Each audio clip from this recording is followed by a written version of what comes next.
You are here today because all of us share a common goal, a common mission, because we are passionate and driven to make a difference and impact the healthcare system, healthcare delivery, and health and well-being of Armenians in our homelands, as well as in the diaspora. It is our collective hope that as we go through this day, that we all will reflect upon our mission, our passions, some of the activities that we've done in the past, some of the activities that we are doing currently, and also to reflect and perhaps to refocus on what our vision is for the future, both for our organizations and for the healthcare system in Armenia, and what is our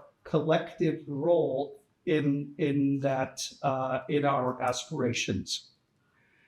With that, I'd like to invite one of our co-organizing organizations, Dr. Arman Boskirchian, who is joining us from Spain.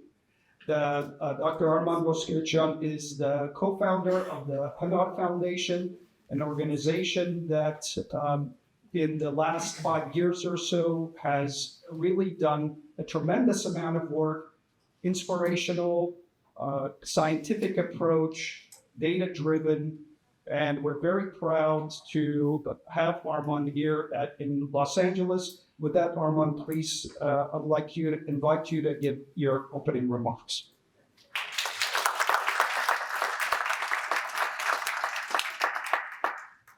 Thank you again, dear Madam Minister, dear ladies and gentlemen, colleagues. On behalf of Hanar Foundation, I would like to welcome you all to the Armenia-Diaspora Healthcare Summit. And let me start by thanking our co-organizers. It was pretty significant amount of work to organize this event, and I'm very grateful to our colleagues from Armenian Medical International Committee and our Promise Institute, OperationArmenia, presented this. So thanks for helping us to organize this event. And of course, I'm very thankful to all of you for finding time and coming here on Saturday evenings, especially with this weather. It's not an easy thing. The idea of this summit actually was born last year. As you remember, last year we had our sixth International Armenian Medical Congress, and the slogan of this Congress was "Together we can do more." Yes. I think it was many of you attended this event. In fact, it was an important step in building, strengthening Armenia diaspora cooperation. And it was exactly when we thought, okay, we need to follow another step to, let me use the word operationalize this concept of togetherness, yeah, because I think we all understand how important and how critical is the relationship between Armenia and diaspora, especially for the healthcare. And that's where this idea actually has been finalized, and we agreed with to end this event. It's another opportunity for all of us to really, in a transparent and open manner, discuss first of all, what are the priorities for Armenia in healthcare? Second, what are the key challenges and barriers? And third, probably most important thing, what might be the key recommendations, how we can work together to address those challenges? Because I believe only together we can really help Armenia, we can really do a transformational things, because that's exactly what is needed for Armenia, current and future generations. Again, thank you for being with us, and I really hope this will be a valuable experience for all of us, and especially, and of course, it will be an important event, again, strengthening Armenia diaspora collaboration. With this, let me now ask our new friend, colleague, Shai Jerdimian to come here with his few words, welcoming words. Thank you.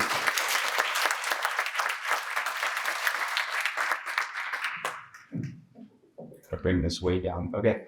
Good morning, everyone. Thank you again from our end for making the trek out to our side of town and for spending this Saturday with us.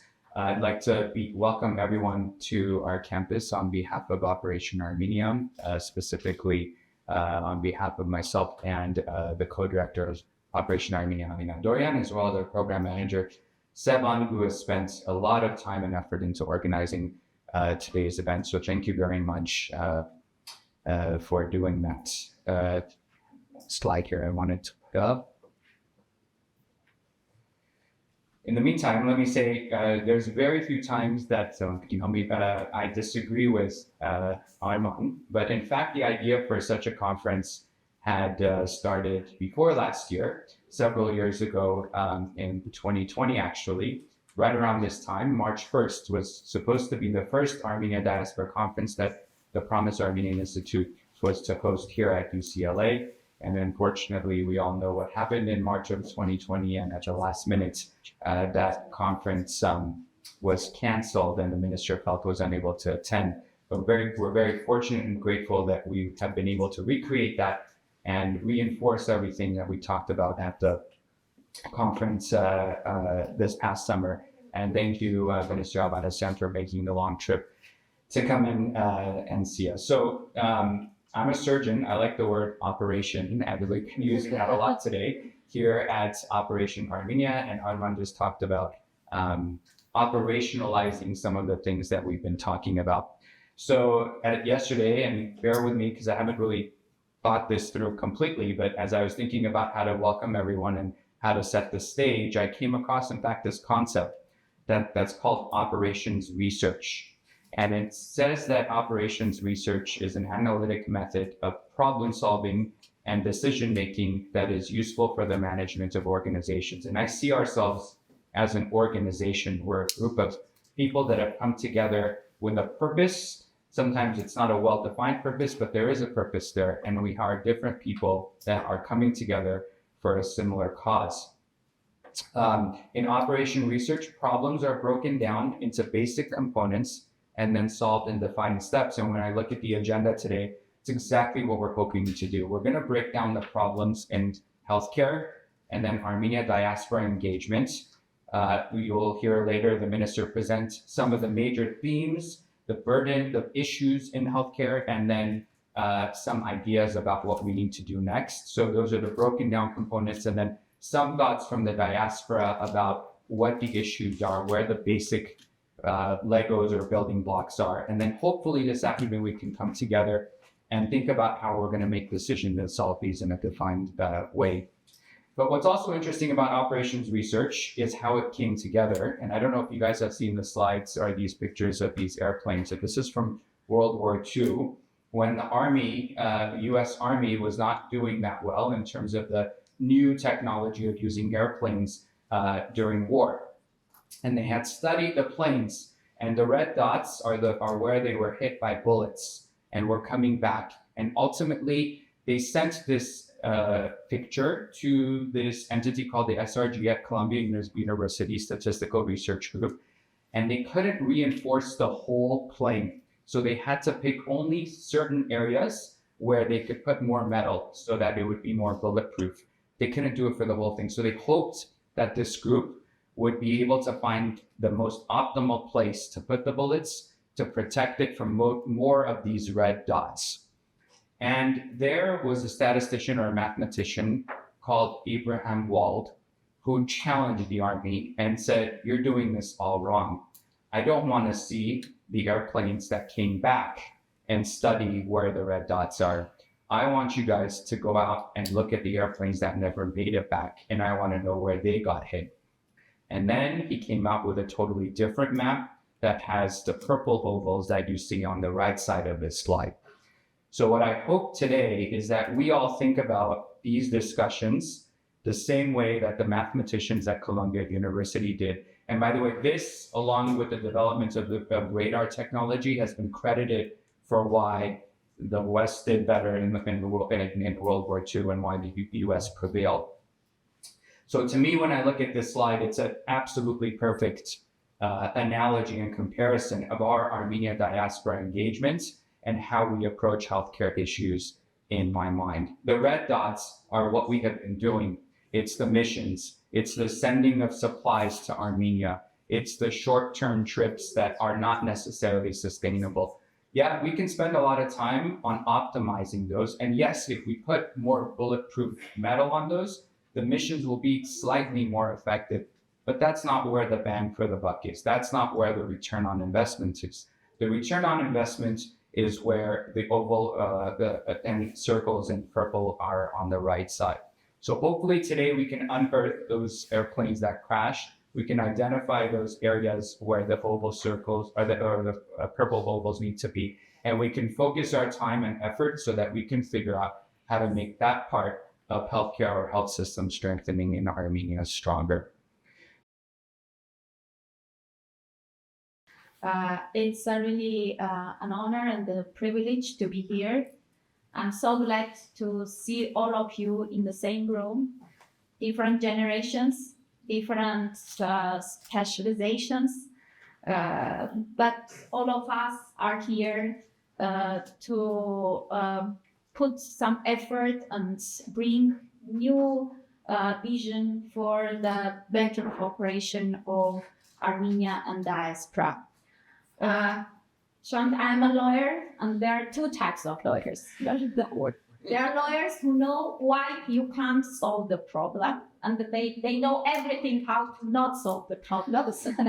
And there are very few lawyers who try to solve the problem. So today, I hope that we will have a very candid, very open discussion how we are doing our visions, how we are designing our projects, what projects are working really well, which ones are not working. We try, we invest, we have lots of resources under these projects, but we see that they are not sustainable. They make changes, but these changes are not systematic. They are changes in the lives of several patients, several people. But I believe that we need to focus our efforts and to try to find that the places where we can hit more targeted and have better results. And these results will be not very visible in a short time, but we should invest in long-lasting projects and long-lasting new initiatives. So I will try to just give you a very short brief. Where are now we in Armenia? What are the main problems? What's the disease burden? What are the main reforms that we are carrying now? And I think it will help us to have more information, but I believe all of you are very well informed in different areas what's happening in Armenia.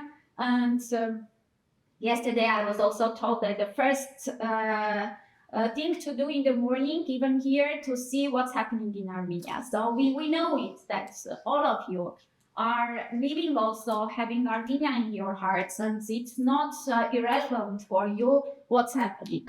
Of course, in Armenia, I always say life is not easy, but it's interesting. It's full of events.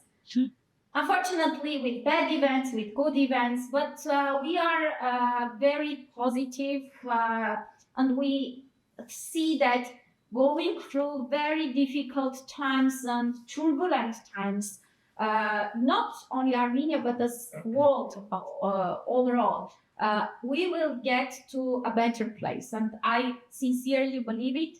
I see it in the changes every day in Armenia, and it inspires me. I see new generation, very young people who are really have totally different attitude towards their education, towards their mission in the country. And during the last very dramatic events in September.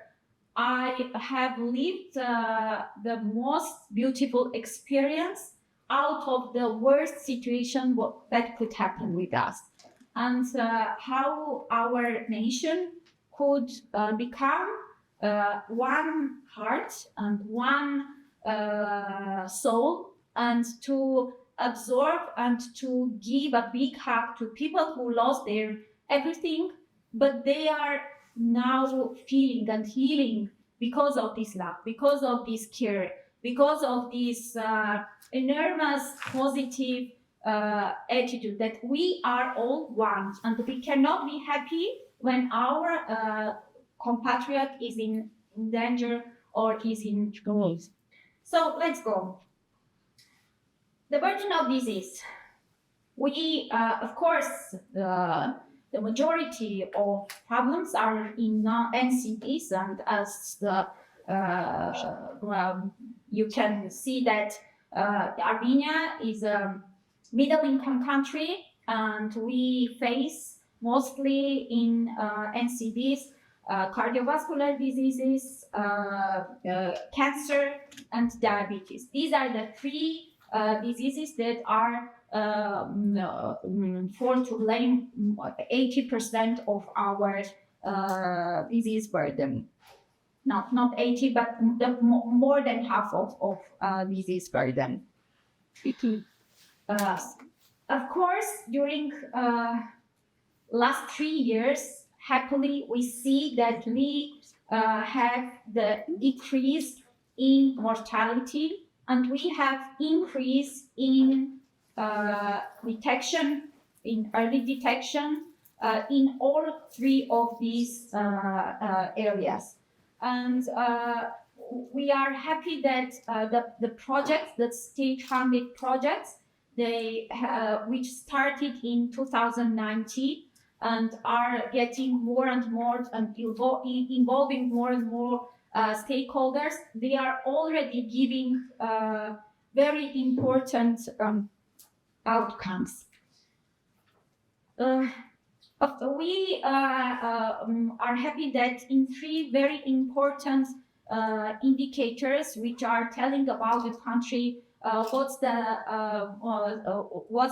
level of the development of the health system, is in infant and maternal mortality, infrastructure, and the overall mortality rate, and the life expectancy. And in all of these indicators, we see improvements. And lately, I will give you also some numbers to witness how we are improving. Very important indicators are the situation with our infrastructure and access to the healthcare. During last 5 years, we have doubled our budget for healthcare, and this is not counting the expenses on COVID. And we, of course, it's not appropriate budget for health, for targeting all the problems of our citizens, but doubling is a major step forward for our country in this very difficult period of time. And also, I can witness that the overall attitude towards healthcare expenditure in the government has changed a lot. Before COVID, the government, the Minister of Finance, was seeing the healthcare expenses is like only healthcare expenses and not an investment in our future, not an investment in human capital. And as a small country with a very difficult demographic situation, now I'm happy that expenditure in health and in education are becoming much more prioritized. And this is not only the nice words in strategies, but it's also a change in our financial structure of the budget. Of course, the public health issues are becoming more on focus, and in this area, we have some very important improvements, and with years of battle between tobacco companies and us, we are now have very strict legislation on smoking in public areas, in restaurants, in offices.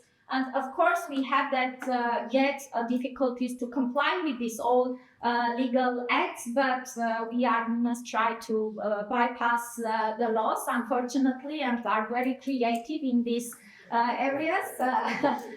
But we see the improvement, and we see that AUA has done an assessment that even people did not quit smoking, but they changed their behavior, and when smoking less during the events, during the going out with their families. So we see that the changes are there. So priority areas of reforms that we are carrying are not limited to this list, but I think that these are the most important ones to also present you. This is the universal health coverage reform that we are working on for 3 years, 2.5, 3 years. And it took a lot of research, a lot of cooperation with different organizations, international organizations, and intergovernmental agencies to design efficient model of the insurance for Armenia. We as a country are a very small one, and need to bring all population in one system, so we have a very sustainable model, and the price of a package, the risks, actual risks, will be more balanced. And so we have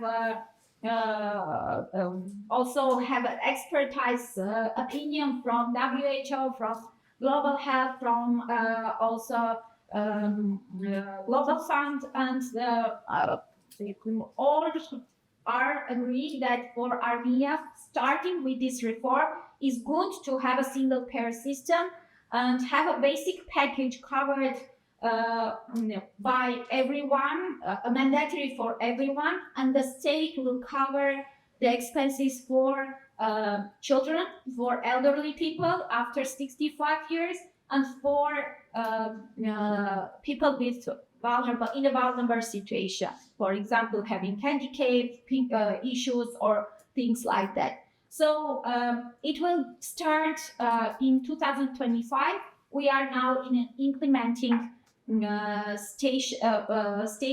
I hope that in these 2-3 months we will go to the parliament with this whole package of legal acts, and starting in September we are going to start the implementation. Until 2027 we will have the whole mandatory and universal coverage for everyone, and this is the solution for accessibility. This is the solution for changing the focus for treatment, hospital care, to preventive care, to more screenings, to more primary health care. So in order to have sustainable system, we all know that it's important to invest in primary health care, and especially after COVID, all countries are working to pay more attention and to finance primary health care. And we also are in this movement, and I'm so happy that also our diaspora people worked very hard on our strategy, and HENAR and so many organizations are a part of this strategy. So we have a strategy, we have a vision, we have a very precise roadmap how we are going to change our primary healthcare in 5 years. And now we are in a phase of implementation. So first of all, we focus on infrastructure, we focus on medical personnel and the processes, protocols that need to be settled, and electronic healthcare systems. These are the main areas that we work on. Sure. And of course, on improving not only the accessibility, but also the quality of care. Because sometimes Sean loves also mentioning that sometimes we have the care on place, but the quality is not sufficient, and we have losses, we have not the best outcomes because of the lack of standardized, the same approach model is not in place in Armenia. We have a very different levels of equipment, of medical staff, and we want to have more standardized, more average position for all our medical institutions, not only in Yerevan, but also in our markets. So this is very important. Sarah, if you can change 11 billion drams into dollars, you will help me. Yeah, I'm not very good in these mathematics things. So I want just to give you a perspective how much money we as a country invest every year in infrastructure, especially in ambulatories, polyclinics, in Marsis, and also our medical center in Marsis. So in 2026, we hope that we will cover all Marks entrants in Armenia, and they will be the same level of infrastructure, of equipment, and newly set up processes, which is also very important. With $27 million, is a budget for our capital investment in public hospitals for upcoming years. This is the minimum. You know, in Armenia now we have sometimes have problems not with the financing, but also with the implementation of projects. As we have a very big projects of school development and also medical centers development, sometimes our construction companies are not able to meet with these very big projects. So we also hope that this demand will build also very good proposals for the private construction companies. We work on changing the licensing system. You know that Armenia has no licensing system for doctors, for nurses, and I think it's a huge problem.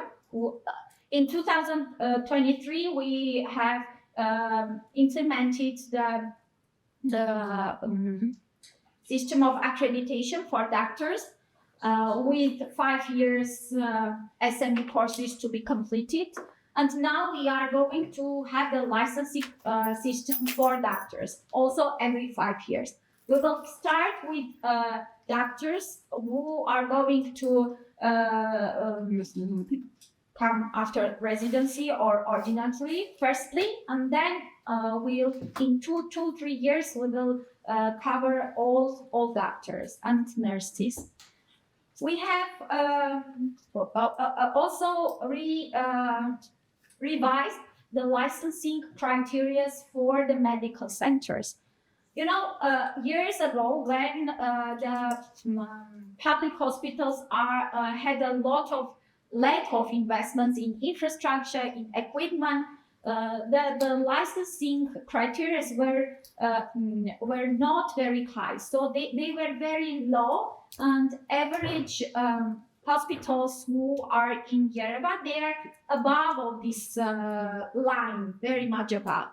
But there was a frustration whether we can hire the standards for everyone. So if you don't comply with these standards, you cannot operate at all. So now we are in a situation where we can revise all these standards for everyone.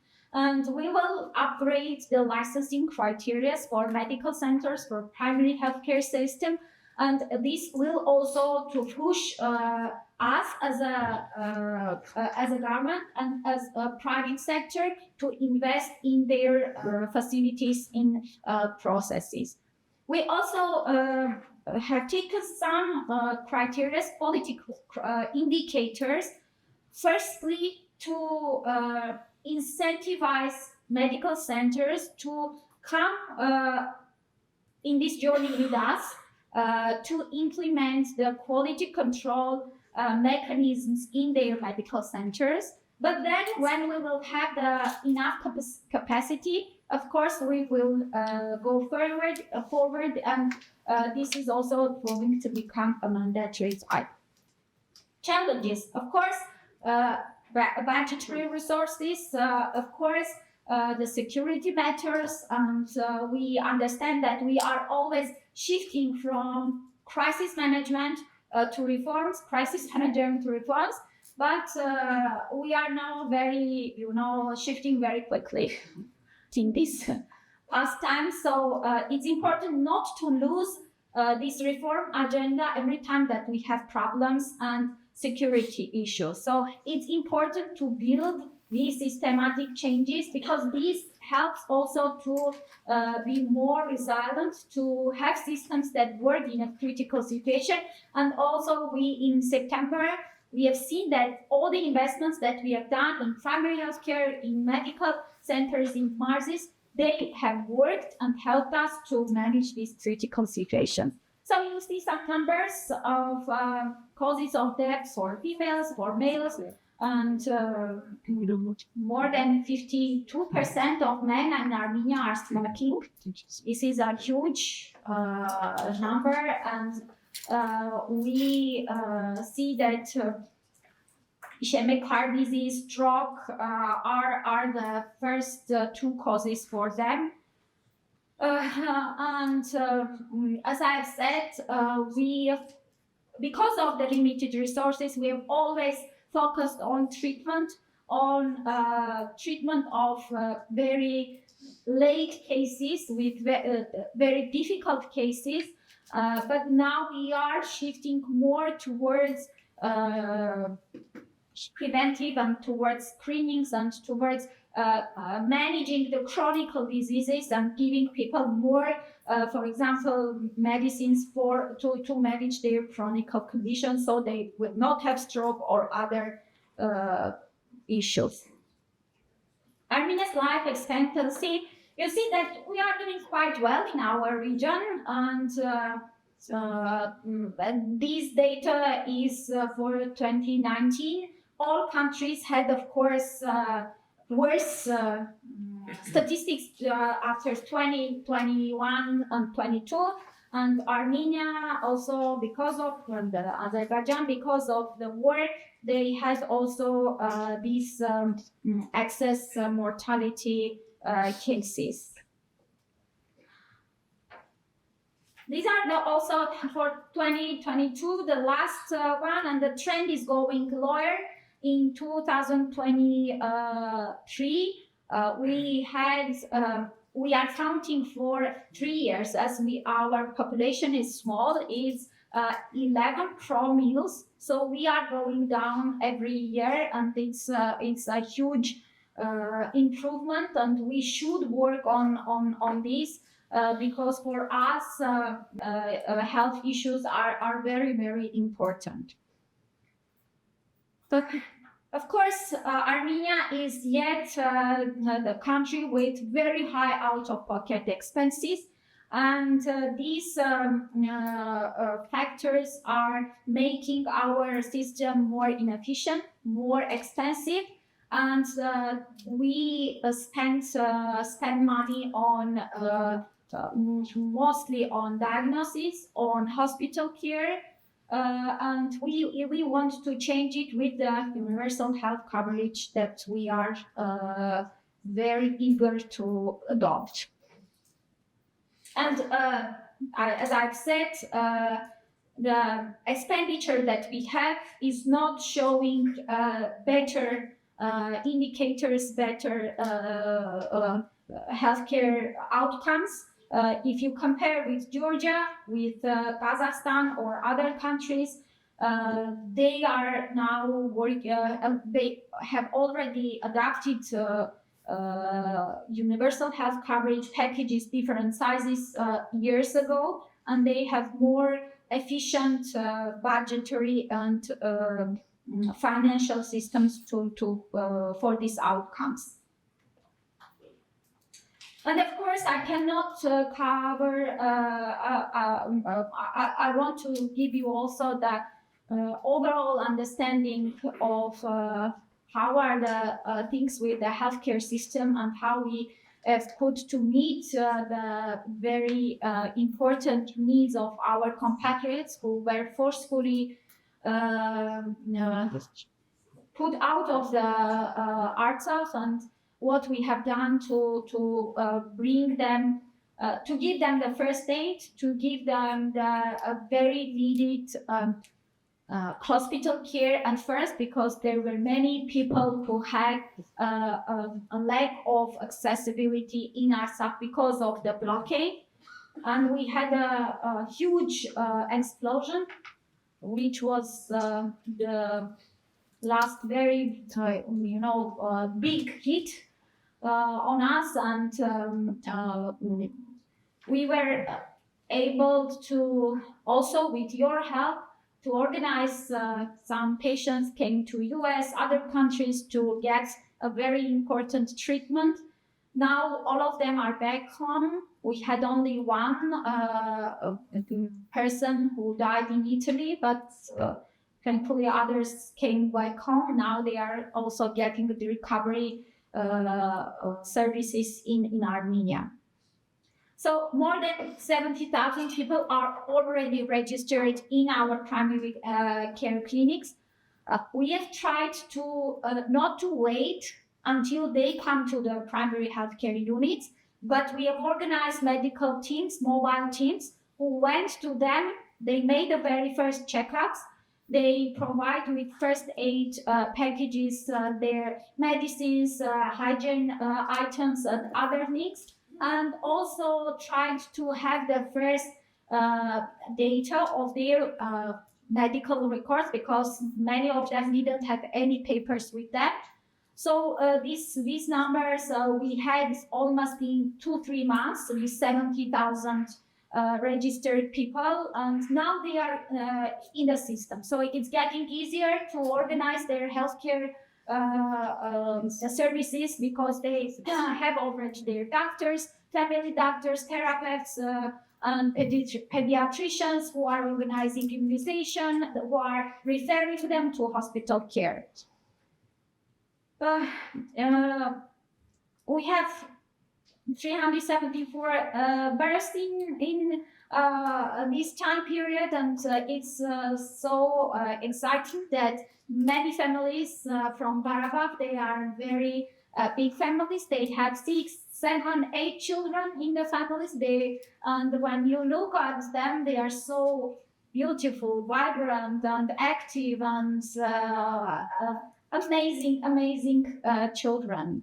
And as I have said, they have received this love and care of people very easily, and integrating with the families, with the communities around Armenia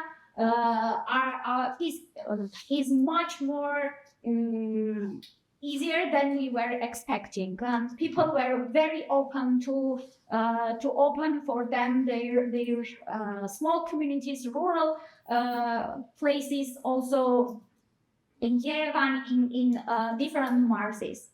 So for us, it's important to also work with them to, as I've said, their routine immunization program, so they will not lose any time anymore.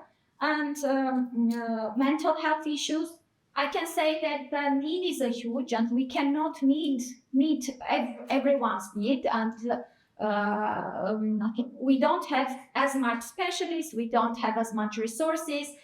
We work very closely with schools, with primary healthcare units, to give them some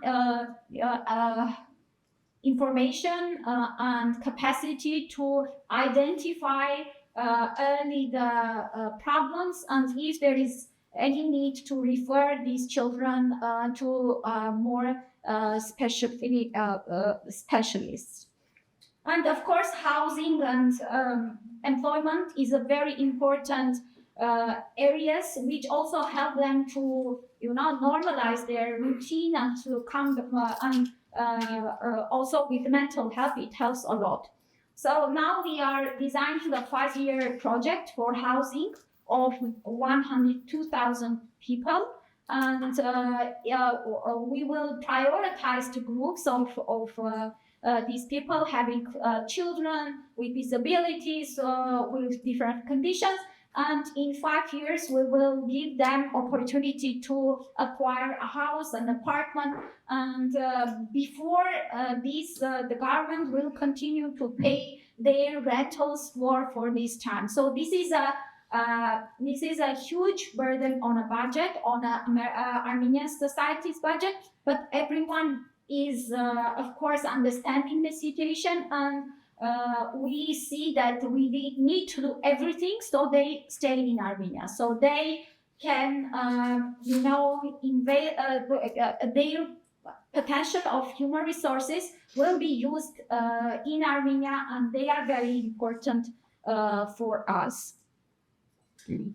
So I've spoken about it, and will not go very detailed in our slides. As I've said, in public health issues, we try to work very hard with tobacco control, alcohol control, not as much, but we have different advertisement regulations which we want to also change on the streets. We used to have a lot of advertisement of alcoholic spirits, very high 40 and above degrees. So we are trying to get rid of these advertisement bans, and we also worked and now working on salt reduction. We have started some campaigns on salt usage. We had a very provoking initiative to not ban, but not to put the salt on the table in the restaurants. But when people ask for the salt, then give it. But the society was very, saying that you are taking salt, our salt, our national salt. How can we be? But it was very interesting that many people didn't realize that they were adding salt in every dish, even not trying before it. So, and we have standardized our requirements for bread and for cheese, and we have standardized the level of salt in these products. So we have also a good outcomes. And now we are more incentivizing restaurants to change their dishes to make reductions in the salt usage, and not only salt usage, but overall the more healthier diet for our people. And we have started it recently, so hopefully next time I will give you the success stories on this. And engaging diaspora. I hope I'm not out of the time, not talking too much. That's not true. Yeah. So today we are here to think on how we can work more targeted, how we can use the huge potential of diaspora, and also Armenia, I believe in it, to have better healthcare system in Armenia, and also seeing Armenia as a platform to connect, to find new business opportunities, new networking between different Armenians from different countries. And as Armenia is a small country, it's easier to have too many people on the around one table and come with the solutions As we all know each other in Armenia, sometimes it helps, sometimes it's not, but it helps us to build, to design projects, to implement them, to see what works, what doesn't, and then maybe also use this expertise out of Armenia. And I'm so happy that different investments done in Armenia in healthcare systems. So today they are becoming visit cards for Armenia in different countries. And recently, I was reading a post from a Georgian family who was so happy because their child had some issues with eyes, newborn, and he was advised to go to Europe, to US, or Armenia, which is the only country who has these services in this region, and have an operation. So they come to eyes, and they were so happy. And they were telling it, in Georgian platform, social media. So these are the success stories that people came from here, our compatriots. They invested not only money but time, commitment, nerves, everything, and they built a sustainable projects which can now be a successful story, not only for Armenia, but also for outside of Armenia. So for us, it's important to, as I see, that leverage the skill. So as I have said, now in Armenia, sometimes it's not only the problem, and not firstly the problem of finances, but the human capital, the human resources, no fungible resources, so they can manage the projects, the reforms, because it's not easy. We see that years and years, many Armenians who have a very high quality education, very good standards, working standards, they are going outside, they find work in best companies over the world, but we lack these capacities. We lack these very important talents in Armenia, and we so see that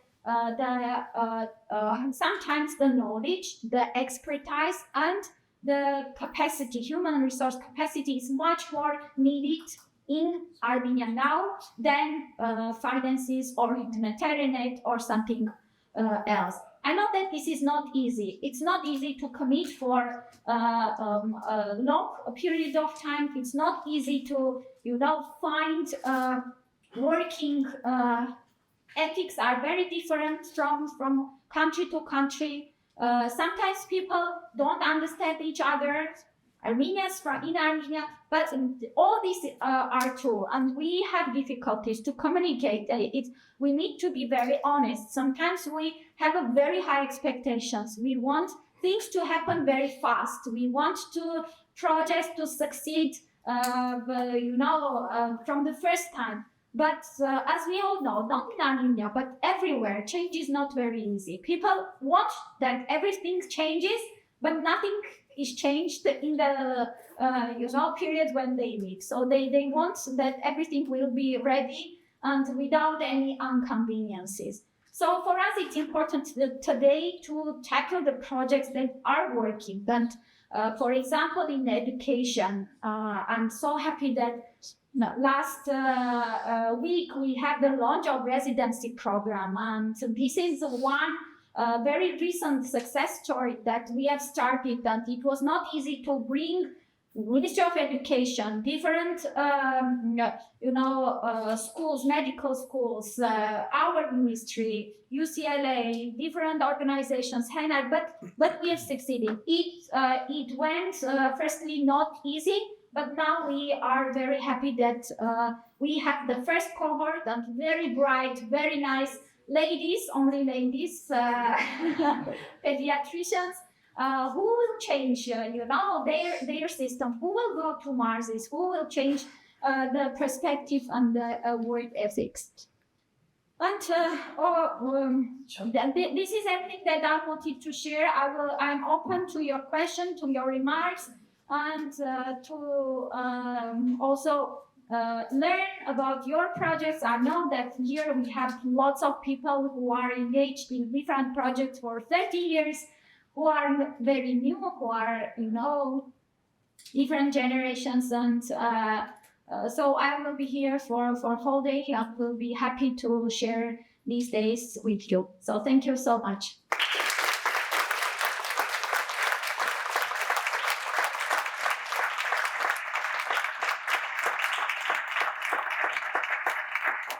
Okay, thank you so much for a great presentation. And we have a few minutes in this session. If something has come to mind, something's been sort of come to mind from this presentation, you're welcome to ask a question. I will take a couple of questions before we go to our next session. Any questions from the audience? Sure. Yeah, did you introduce yourself? I'm Diane Jizbitsian from a Bay Area Healthcare Association by you, chair of the board. We have heard that the healthcare workers, doctors, nurses coming to arts of build this difficult problem. People were leaving Armenia because the difference in the training and the licensing, and how has that worked out? So, includes the Howard. Thanks for the question. Yes, we had some differences in our system. So we have already adapted this accreditation system. But we understand that these people need some time, some training, and some, 1 year to find themselves in a new situation. So we changed the law for them, and now for them it's not mandatory to have this accreditation. So we gave them extra 1 year to go through these SME programs, to acquire all needed credits, and then have very smooth transitional period for accreditation. Also, we have trained more than 700 people with different courses with the budgetary financial aid. So we are helping them to come to these training programs because they also, they need these trainings to refresh themselves, to find, new connections. And many doctors are now integrated in the system. Some of them had already all the necessary credits, so we gave them the accreditation voluntarily. We didn't want to wait for them 1 year, but those who don't have these credits yet, they have an opportunity for 1 year to acquire. We have also give them a possibility we have many vacant places in Barzis. We give all this information to them. We work with them. Some people are yet waiting with their housing programs, so they know where are they going to settle down and then decide to with the positions. But things are going, and I'm hopeful that everyone who wants to find a job, they will find. That's it. Yes, go ahead. Hi, can you introduce yourself? Yeah, I'm Wanya, the color graphics teacher at UCLA. They publish. I have good. Just wait for a second. Microphone to bring you link, because we can't hear the question back. They can get it. Yeah, like I was saying, I was looking at your first bullet point on developing diasporic instrument strategies, and I know there are some initiatives of having medical students, residents from Yerevan State University, came to medical school there. That's in your shows, but you could be closer. That's yes. And I wanted to know your opinion and if you've seen any collaborations and engagement with the younger generations between Yerevan or some other institutions there and the U.S. Any collaborative opportunities and any, for example, research, public health research engagement from there here.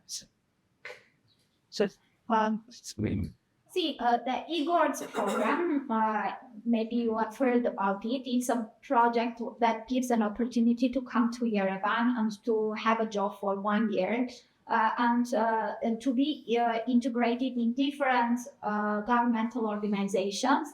It's a very good project, and many of people who have come to Armenia with this project, they are now with us.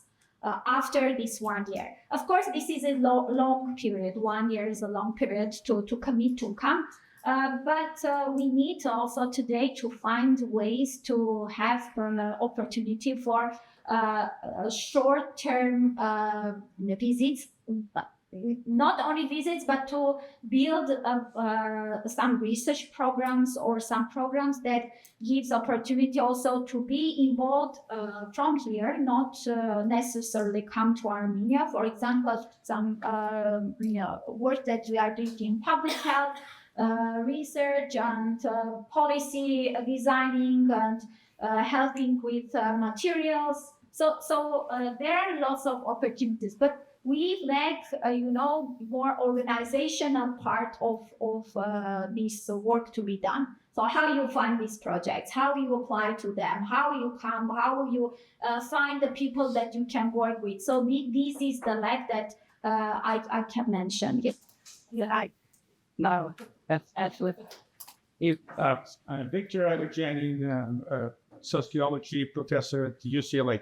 Can you comment just briefly on digitalization of healthcare and I'm thinking about, of course, this introduction of electronic prescription system that just happened yesterday, and what generally, what in place of digitalization, there's a lot of promises as we know about that, but also challenges in terms of, especially uneven access to the services, especially challenges for disadvantaged groups, rural population, or elderly population, and so on. Thank you. Thanks for the question. During the COVID, of course, all the countries made a huge step in the digitalization, in healthcare digitalization, and it was the case also in Armenia, and it helped us to going with bigger steps. And you have mentioned that in prescription, this is a small part which is more seen now, but we have done a lot before this step, and we are working on electronic medical data, on cybersecurity, on standards for input, and all these integrals are worked on, so we can have the completed cycle of inputting and have more usage of the data that we input is in the system. So we have one operator, ARMED, with whom the government has a long-term contract. But there are also other countries who work in the private sector to have other programs for medical records. Our vision is to have the possibility of integration and between different electronic systems.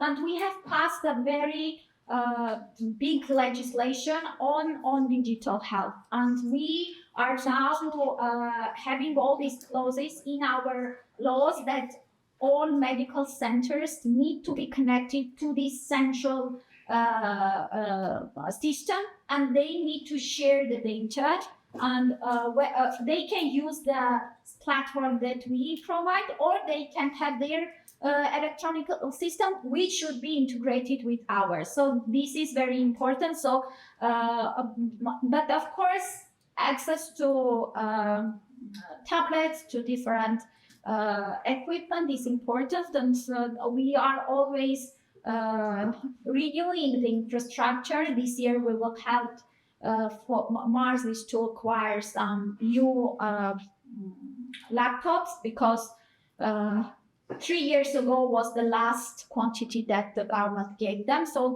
this will be ongoing project, but also the literacy is important. many of our family doctors, they are senior age people. For them, it was a little bit difficult to learn not RMED, but to use the laptops and to use this system. But we are succeeding. Of course, with the help of also children, their grandchildren help them a lot. And we organized trainings in the schools, because the schools have the laboratories, many computers, and children were teaching their grandmothers and grandparents to use this. So this is there, because here, and of course, things are easier. People have the literacy. We have more than 700,000 apps downloaded, ARMED apps downloaded, which is a quite good number. So they are using this app very effectively. So we have time for one more question. We'll take a question from here, but Minister Al-Hamilton is going to be with us for the day, and she's, as we can see, very approachable. So please know that your questions can be asked out of there. And then we're going to move to the next session for today. Good morning. Thank you for this wonderful presentation.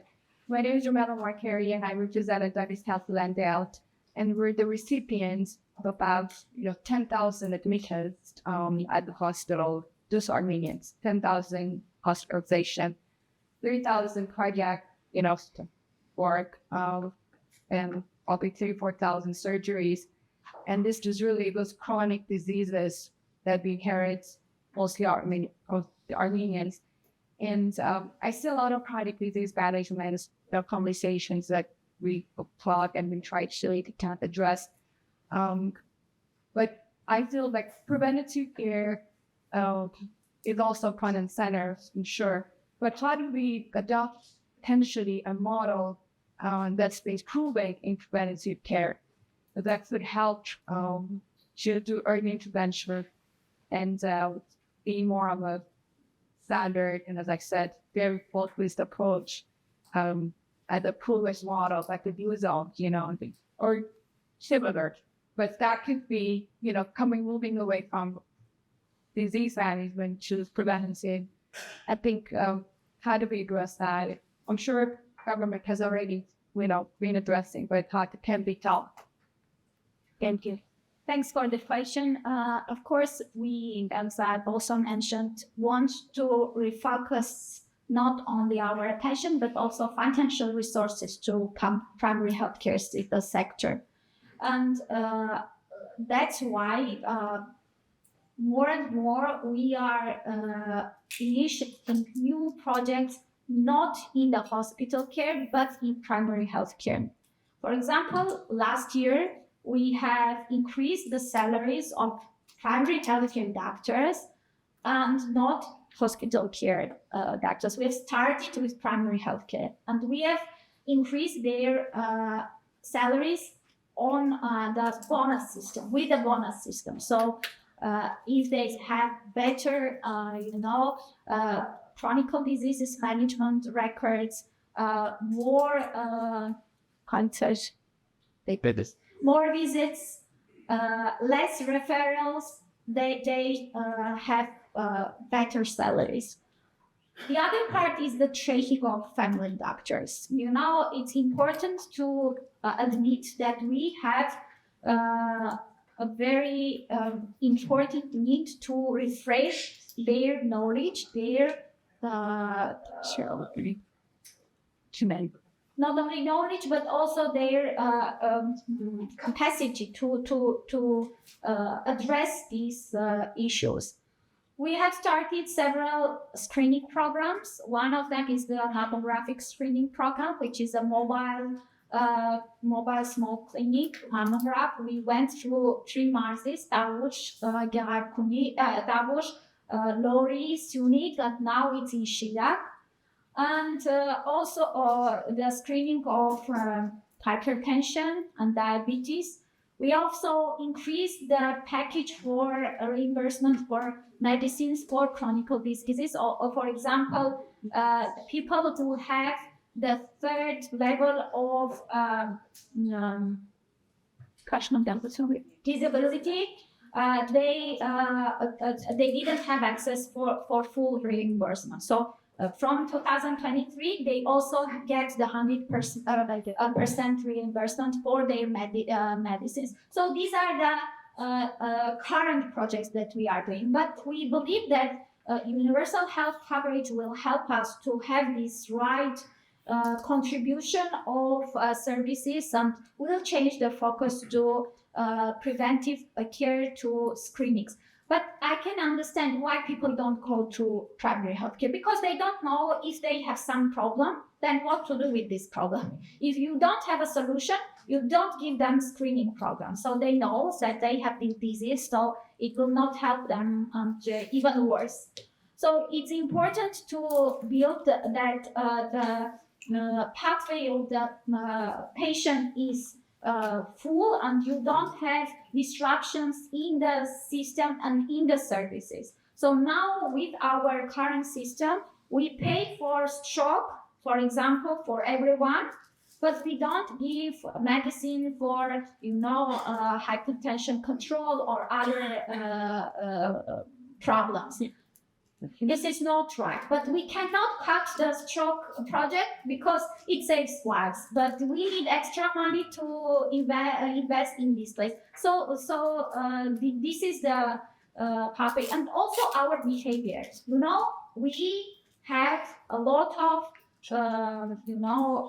problem with literacy, public health literacy. We have problems with our diet, with physical activity, and we also are very happy that now in our schools, the government is investing in physical activity infrastructure. So all our schools are going to have these training possibilities. So children are not only learning math, but also doing physical activities and learning the healthy diet or something. All these parts should be worked out so we have outcomes. Trends and whatever have you of the Armenian community and have it be a reflective sample of Armenia. But yeah, preventative medicine is something that is lacking in our Armenian communities, both here in the diaspora and the recently immigrated communities, as well as Armenia. Again, my name is Miket Sepilian. I am the president of the Armenian Medical International Committee, and it is in that capacity that I am going to be sharing my remarks as the diasporan views on challenges in engagement of Armenia. This morning, in order to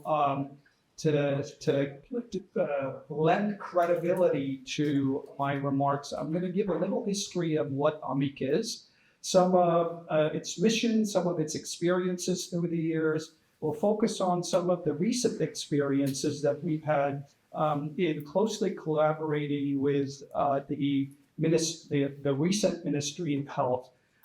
Then we'll share some challenges that us as AMIC, as a consortium of organizations, and honest discussion that we engaged in amongst our colleagues, healthcare organizations around the world, and the survey that we conducted amongst our members to gain insight on some of the achievements and some of the challenges experienced. And later on today, when we break up into our groups, we will be discussing some of these challenges and perhaps share some new perspectives. So AMIC was an organization that was formed in 1990 in Montreal, Canada. The idea of AMIC was to have a trans-diasporan healthcare umbrella group to help coordinate efforts. The organization moved to California in 2012 and officially incorporated as a nonprofit organization in 2015. The mission of AMIC is to bring together diaspora's resources to participate in development and improvement of Armenia's healthcare system through cost-effective, ethical, and evidence-based strategies.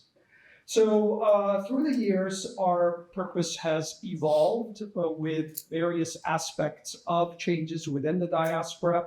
It's also important to note that AMIC organizes the Armenian Medical World Congresses that take place every 4 years in the diaspora, as well as helps organize the International Medical Congresses of Armenia, which again is every other year and held in Yerevan or Armenia. Just announced the next Congress, the 14th Armenian Medical World Congress, will be held next year in July in Madrid, Spain.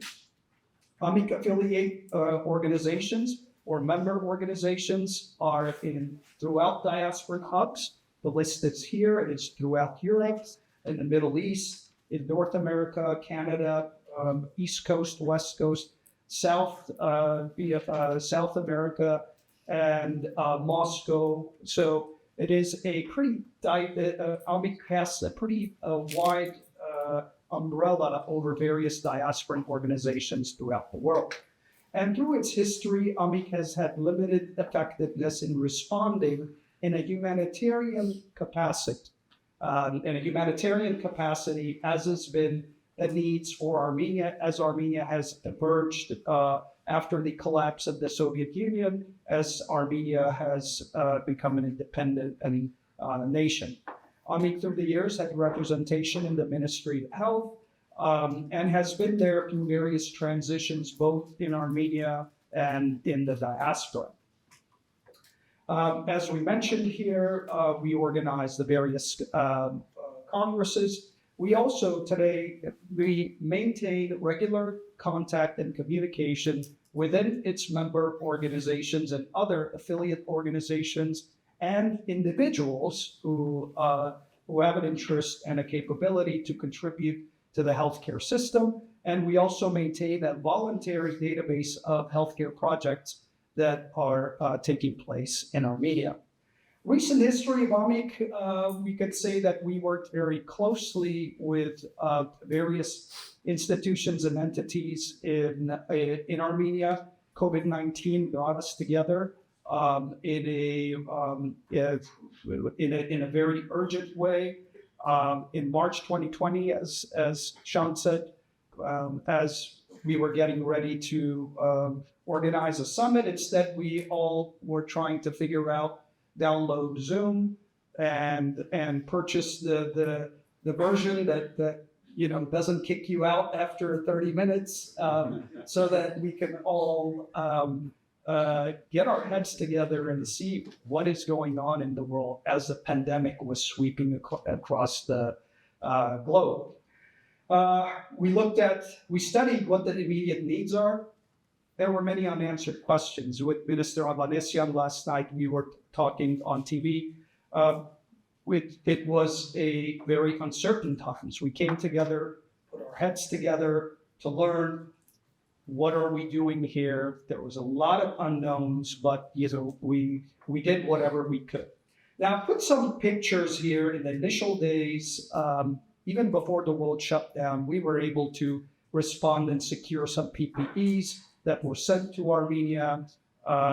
Also, we put together, in collaborating with the Office of the High Commissioner of Diaspora Affairs, and the National Institute of Health, the Ministry of Health, AMIC was able to put together a lot of educational webinars to bring the latest information on the management of COVID to help protect the citizens of Armenia. Now, I've included some photos here just to see what some of these virtual sessions look like. You'll see some very familiar faces, some experts that are in this very room, in close collaboration with Armenia. Sarah Anjargolian, who's with us, who was at the time with the government of Armenia, was instrumental in being the bridging or implementing and operationalizing some of the things that the country needed and the diaspora was capable of doing. And in so doing, we were able to deliver the latest knowledge to our best of our knowledge. There was a lot of uncertainty. However, it was great to leverage the resources of the diaspora in terms of intellectual property in delivering with advice. If you see here, this is what the sessions look like. We were going straight to the hospital. Sometimes we were going straight to the bedside of patient care and bringing here the experts on the subject from all over the world, sometimes in the front lines of the fight against this pandemic, to share that information in a way that was perhaps relevant and helpful to Armenia. And this was also across disciplines: infectious diseases, primary care, prevention, public health. This here is a group of Robert, where are you? You were very instrumental being in head of the COVID unit and sharing and preparing the nursing disciplines in Armenia. This year was actually a bedside consultation of a patient where this was a pregnant patient who was admitted, who had diabetes, and we brought all our experts together to see what can be done. And this was really, delivering care to the bedside and bringing, some of the best thoughts on the subject from around the world. During the armed conflict, similarly, as the group had organized to respond to COVID, we were able to refocus those efforts. Subcommittees were tasked with procurement of medical supplies and equipment. Of course, other subcommittees were formed on the receiving end in Armenia that were tasked with receipt of supplies, distribution, and logistics. We also had subcommittees that were there to help trade or help fill in gaps in knowledge as it pertained to responding to trauma and whatever have you. Some achievements that I'd like to highlight were leveraging virtual platforms to be able to bring in the world during COVID and the war. We had some successful collaborations in responding and reacting to certain healthcare crises, collaborations with Ministry of Health, the National Institute of Health, the Office of the High Commissioner of Diaspora Affairs, various hospitals and medical associations in Armenia. Also, there were some successful collaborations within the diasporan organizations and the discovery of new resources and talents that we weren't even aware that we had amongst us right here in the diaspora, wherever that was. One of the key achievements that has been highlighted was the cryogenic oxygen generator. It was brought to our attention that Armenia had the liquid oxygen that is being produced at the Physics Institute. The device was some decades old and was constantly breaking down.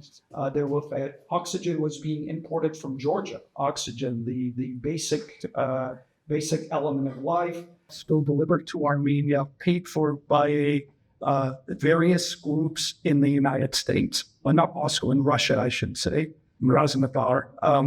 So it just goes to show that if we put our heads together, our efforts together, and this may be and not everybody agreed with this project. However, it was deliberated. Opinions and feasibility was done. Armenia Fund was also involved. So it's an example of when the diaspora comes together with various stakeholders, what can be done. Of course, were challenges experienced, and I'd like to share some of the challenges that us as AMIC have experienced in the recent history, in the capacity of responding to the various crises. There always was the challenges of navigating a diverse pan-diasporan group. There was differences in languages, dialects, time zones, past experiences working with Armenia, organizational structures and missions that may lend some complications as we're making decisions, generational differences. Of course, we can't ignore the Armenian personalities that often represent these organizations. During the crises, there were difficulties due to the COVID-19 pandemic, logistic issues and shipment to Armenia. This was also true during the war. There was donor fatigue. There was elements of mistrust and skepticism. And of course, the demand for accountability and metrics to measure what the outcomes of our interventions were. Challenges on the Armenia side were also pertaining to logistical and receiving and tracking. There were challenges with customs and regulation. Of course, Armenia is a sovereign country with its laws and regulations, and it's very easy for us to be here in the diaspora and say, well, I'm sending this item and it's needed by the people of Armenia. It should get there. It just doesn't work that way. There are international laws and customs. Challenges that were pertaining to transparency, and of course, similarly, accountability and metrics to measure what the outcomes were. Accordingly, AMIC decided to convene a survey on all of its members. We have some between 20 to 30 members or affiliate groups around the world, and we wanted to conduct the survey. And this survey actually was done in mirror with the NIH. So we asked to do a survey amongst our members, and we asked the NIH in Armenia to do a survey amongst healthcare professionals and hospitals to study what their views were on the role of the diaspora. The results of the NIH survey is not in the scope of this discussion, but I'd like to share with you the results of the survey that we conducted amongst our members to get some consensus around some issues. The survey was put together between various AMIC members, with input from our board members, Dr. Najarian, Dr. Akarakian, Salbi Akarakian, Professor Huckabee, Shamchiferdimian, who was very helpful in compiling the questions that asked. And these questions were then answered during the Armenian Medical World Congress, and all the data from those presentations were then captured, and this is what I am presenting here. So a total of 22 organizations were approached, or individuals were approached. From those, we were able to extrapolate complete data from 14 different organizations. These organizations are listed. Some of the organizations provided incomplete. And I'd also like to say that this exercise is ongoing with our members or affiliate organizations, and we do plan on updating this information from time to periodically and present progress. We also are very interested in organizations or individuals who are not a part of the AMIC umbrella, but we are to make it as comprehensive as possible. Input from any organization or individual is welcomed and would be important. I also should note that the information that we have here is not exhaustive. It is a representation of our membership, which may have a good correlation with the experience and general experiences of others. So these challenges were then separated into 6 domains. And these domains were related to resources, people-related barriers, government regulation-related barriers, education and training, collaboration, and geopolitics. When it comes to resources, many of the organizations shared that they had financial financial hardships. It was always a challenge to raise funds. There was also challenges in people and human capital, and also time. Time, of course, many of us do this on a voluntary basis, and it comes as on our free time. So these were all challenges that were shared.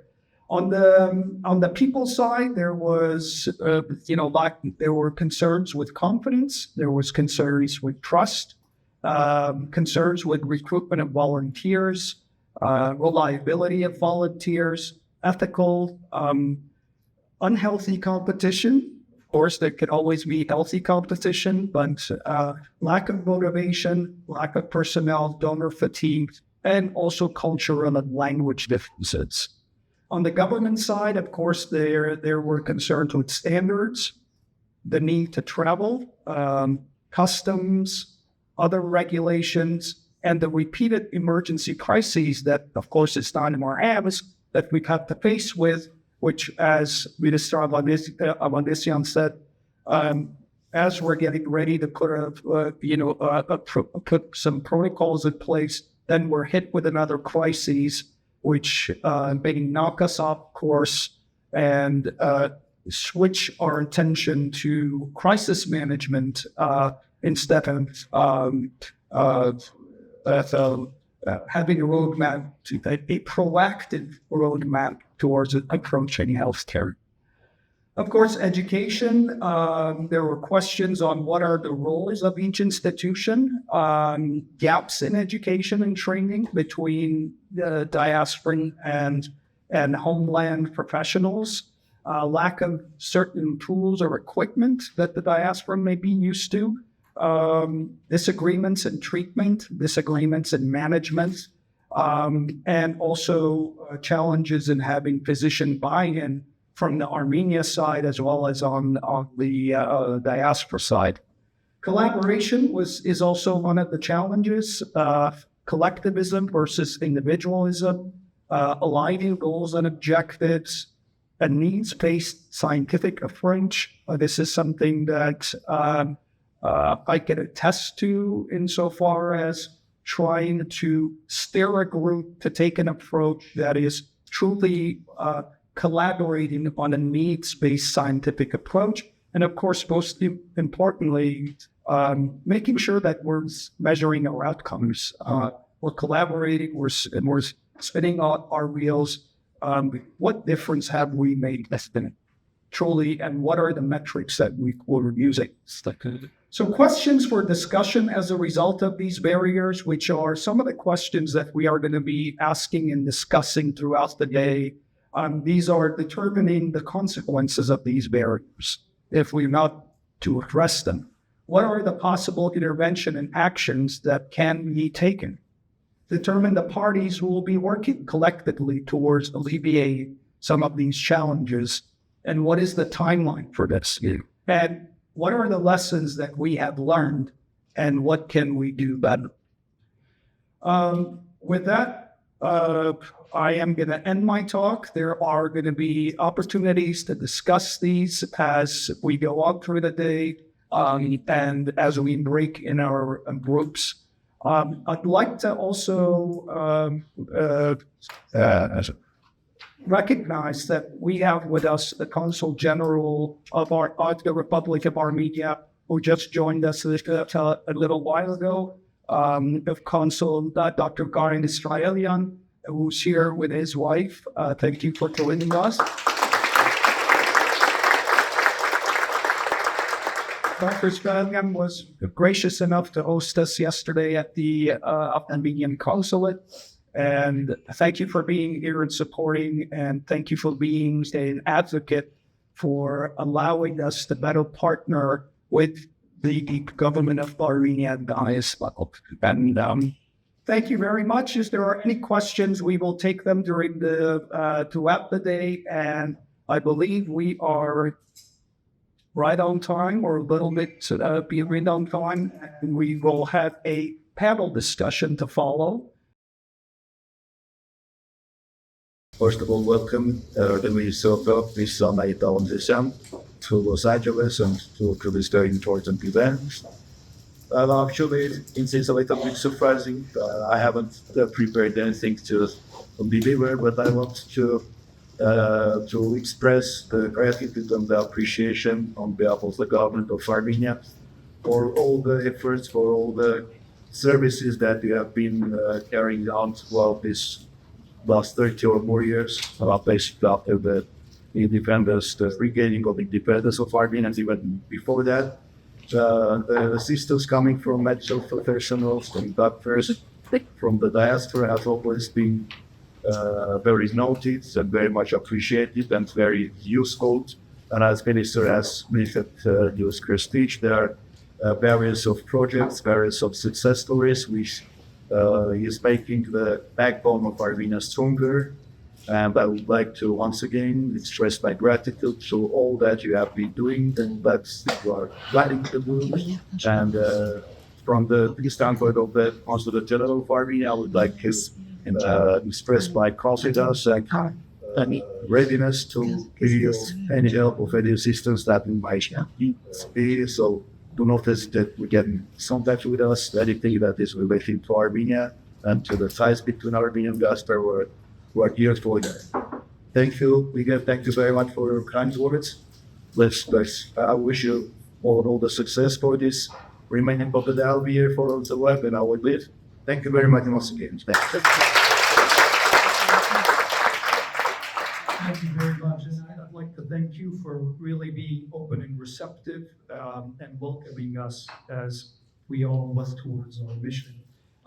With that, I'd like to invite our panelists for the next session. And this is a panel discussion. We'll have the opportunity to take questions from the attendees. I'd like to invite Sarah Anjarboyan, Professor Kim Hekimian, and Professor Sean Cheverdimian to come up. The format here is as Dr. Cheverdimian, Hekimian, and Sarah Anjarboyan have been or are advisors to the government of Armenia as diasporans who are from the United States. Professor Hekimian is from New Jersey, New York area. Sarah Anjarboyan from Los Angeles, Sean from Los Angeles. They have traveled to Armenia, either moved or traveled back and forth, and are embedded and advising various aspects of the government. Sean, as all of we know, is an advisor to the Minister of Health. Kim is also an advisor to the Minister of Health. And Sarah has held multiple positions in Armenia, both in the within NGOs and also within the government as in the Diaspora Affairs Office. The purpose of this is really to get their perspective as diasporans who are embedded and closely working with the government. And I'd like to pose the first question for all of you, perhaps to take a few minutes and share your experiences as diasporans in various sectors. What have your experiences been in working with Armenia? So it's an open-ended, deliberately vague question, inviting some thoughts. Yeah. So perhaps we can start with Sean. Yeah, over.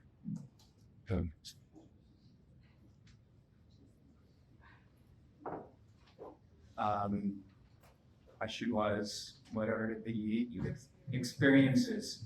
Well, for the restaurants across the street from the Ministry of Health, I think benefited from those experiences because many of times at 5 p.m. where we just walked over and ordered a bottle of wine so that we can de-stress after some not the best experiences. So I'll just maybe open it up and so that we can set the stage for an open and honest discussion. The experiences have been a roller coaster of experiences. in all seriousness, many days we have left feeling not that positive, not that optimistic about the state of affairs.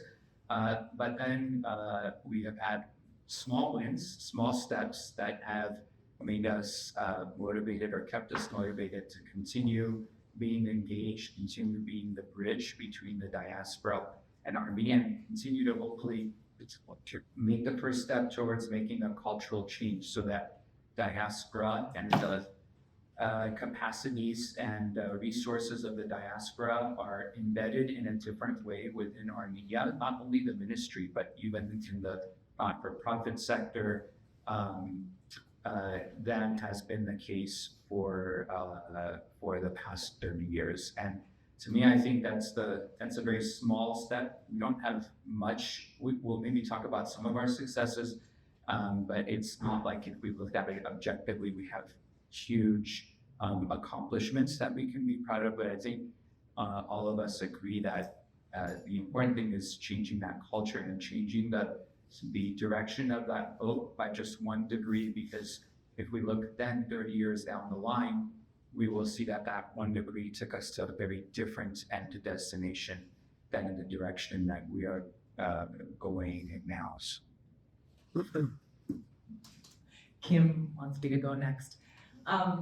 Thank you for organizing this to Amin Kenan and UCLA. I think it's a really valuable opportunity. I'm going to speak with 2 hats, if that's okay. First, as someone who is a former part of the Republic of Armenia government, and my second hat will be as an advisor to the Minister of Health on public sector reform, public administration reform, which is what I was doing at the Ministry of Health. I joined the Office of the High Commissioner for Diaspora Affairs in 2019 after the Velvet Revolution. That's actually living in Armenia already. At that time, it was about 7 years that I was living there. And from the first day when I was officially, the Prime Minister signs your official appointment and you enter into a system that, at least for a diaspora Armenian, is very, very foreign, particularly if you have worked in systems in the West. And it immediately became very clear to me that we had a very unhealthy organizational, let me use medical maybe terms, organism. The organism was and continues to be quite unhealthy. And that's not because of anything that's happened the last few years, but that is the legacy that we have inherited. So that was very, very clear right away. I can divide up that, and perhaps we'll come back to why some of the experiences we have had also have come back to this, divided into 3 categories. I mean, it's really about culture, but also about competence and systems, or the lack of systems. So a lot of things, for example, in Armenia, but particularly with the government sector, happen on personal relationships, people making phone calls, pulling strings, which also happen here. But when you don't have the underlying systems to be a safety net when those other things go wrong, then that's when it's quite difficult. So one of the things that we did with the Office of the High Commissioner was we thought, well, look, we have a system here that's in great need of competence, and we have all this competence in the diaspora. So how can we bridge that? And we started, at the time it was a pilot program, but has turned out to be quite successful, a program called Igor, which basically invited diaspora Armenians to come to Armenia and serve in the various government agencies for 1 year. That what you see here is actually the ripple effect of that decision at the highest level. In fact, when we presented the Igor's program to the Prime Minister, I had said, let's just start with 20 people and see what it's going to be like to bring the diaspora Armenian and put them in a system that is basically non-existent and difficult. And the Prime Minister said, 20 people? I need 100 people in the system from the diaspora. So it was very clear that we needed an injection of new culture, new competences, and new talents. So fast forward to where we are now, and as a really a result of what you saw Dr. Sepian put up there with all the COVID work that we did. At that point, I was in the government, and Sean and Kim were still in the diaspora. We realized that if we really put our everything aside and we shoulder to shoulder with our diaspora compatriots inject diaspora knowledge and competence into the system, we can really go very far. So at that time, we started to chat with Shanta, and we said, well, what if we take this Igor concept and we do it at an advisor level? And that's when we, at that time, with Minister Arsen Turosyan and our current minister was Deputy Lidster, we said, why don't we start bringing advisors at a higher level from the diaspora and have them sitting at the decision-making table? Now, Shant and I sometimes disagree with how much change has actually happened, because at the staff meetings, when I see these two healthcare people making small interventions, and I'm looking at the minister, because there's a lot of conversations at those staff meetings. But now we're sitting at those staff meetings. We're seeing the good, the bad, and the ugly, right? And there's so much trust there from the minister. Kudos to the minister for bringing us into that. And I see these small interventions from Shant, from Kim, to just move the boat a little bit to the right or to the left, or to ask witty questions. You know, what's the evidence to suggest that's going to work? Just those questions. And so I'm going to stop there. I had a lot more to say about this, but I'm very optimistic that if we have willing diaspora Armenian healthcare folks, and not only public administration folks, management folks, willing to have the patience and spend the time in our healthcare systems, I think that we can do a lot more at this. I'm going to stop there and bounce to Kim. Yep. I don't have to go. So let's see. So my background is in public health, and I started working at the American University of Armenia School of Public Health at its inception almost 30 years ago, and have been on faculty there, and started a research center there for public health research in Armenia, utilizing our MPH students. And so my background is one of academia. Selling program planning and evaluation, mostly academia, mostly curriculum development, and mostly in sort of research or teaching people about research methods. And so I've never worked for government. So I have to say that. I mean, if you've never ever worked for a government and then you walk into a government setting, for me, it was a very new learning opportunity. So I think the first year, I started in January of 23. And I think I've been just learning. I feel like I'm a student all over again, and I'm learning. And things move slowly in government, period, any government. So I think that's the first experience that I had, is that things do move slowly. But I also feel that I'm there the least amount of time. I have been there the least amount of years, so I'm just not jaded. And I feel very excited by these conversations that we're having. And I feel that I walk in with some low expectations, and I want to choose sort of a slice of something that I know I can do well, and find my partners within the Ministry of Health at the mid-level civil servant level, because ultimately they're the people who are going to actually implement anything that, you know, happens. And I've enjoyed it so far, but it does move slow, and there's not a history within the educational system within Armenia. There really isn't a history to have people you're working with ask, what is the evidence base? And let's talk about that evidence base, and let's look at that data. So one of the things I've also really enjoyed, and I found support and pass on to you guys as you do your work, is to take the data that you can find and put that into ways that are visually interesting and visually engaging, and review that data with the people that you're working with and ask them what they think about that data. What do they think about the reliability and validity of that data, and also the interpretations of that data as they move through their decision-making process? Thank you. I'd like to ask, and this is Shanka's alluded to this point earlier, but I'd like to ask Sarah, having been in Armenia, having moved to Armenia more than 10 years ago, you were initially a city attorney here in Los Angeles, working for, a deputy city attorney working making sure that everybody followed the laws here in Los Angeles. Then you moved to Armenia and have the experience of being present and working with various administrations, especially in pertaining to healthcare. How would you comment, and what is the state of the government as it pertains to healthcare now compared to in your stats?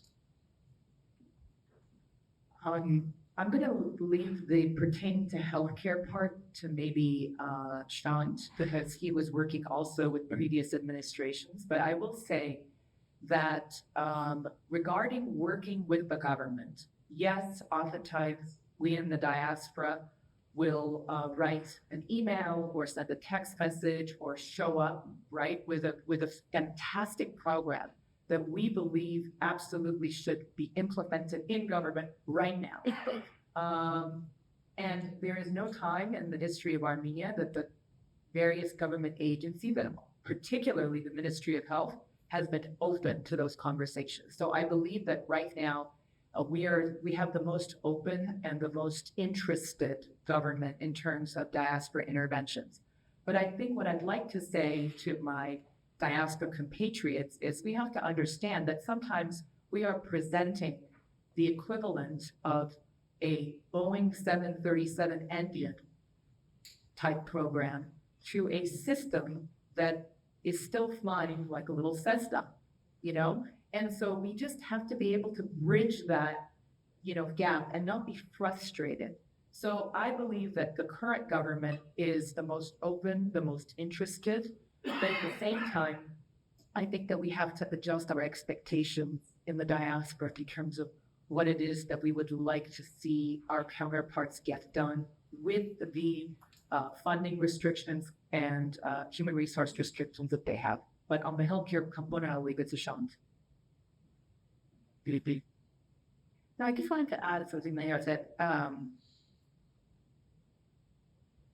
in the 30 years I've been going back and forth to Armenia, this is the first time that the Ministry of Health has opened its doors and said, come and sit down and tell us what do you think. And that in and of itself, it's huge. It's just a historic time. And that's just the beginning. I mean, it's an experiment. They don't really know how best to use us, and we don't really know how best to help. So I mean, not to diminish the problems, but I really do want to at least highlight that in and of itself is the change that's historic. Yeah, and we may not, the three of us may not make a difference. Like maybe if this tone and openness continues, you guys, the next generation, will end up learning, how best, and they will learn how best maybe to bridge and answer specific asks from the past. Yeah, I mean, there's some that I don't. But maybe this is a good opportunity if can a panelist ask the question? So can we ask the same question about how the diaspora has changed, or whether there's been a change in the model? Because we've now talked about, yes, the current Armenian government has a different model or more open and receptive model.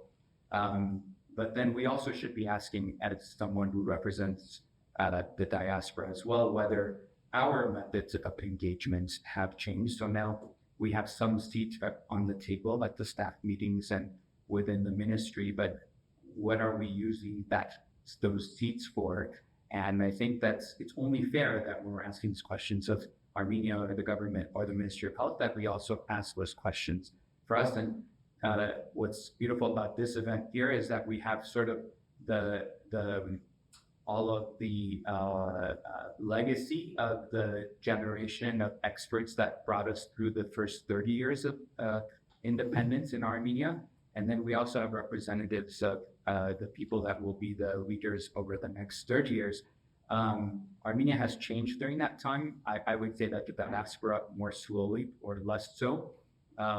We've continued to sort of be in this humanitarian assistance model. And I think the catchword for the next 30 years can and should be health system strengthening and not humanitarian support. So as we ask these difficult questions of the government and appropriately criticize as necessary and say, where is the evidence for this? I would also want all of us to ask ourselves, what is the evidence for continued humanitarian assistance in a country that is now an upper middle income country? We're not a low income country. We're not a lower middle income country. We're an upper middle income country. And if God forbid that another disaster happens next week, how will we respond? And I hope that after today's discussions, we will not respond by sending baggages of Tylenol and gauze to an upper middle income country. I hope that today we can talk about not if, but when that time comes again, or if that time doesn't come again, the country is still in need of infusion of other things, that we start to set the stage on how to be ready for that future. And again, fortunately, we have the representatives of those that will be up on stage over the next 10, 15, 20 years to learn with us and also to provide us with some of their own input as well.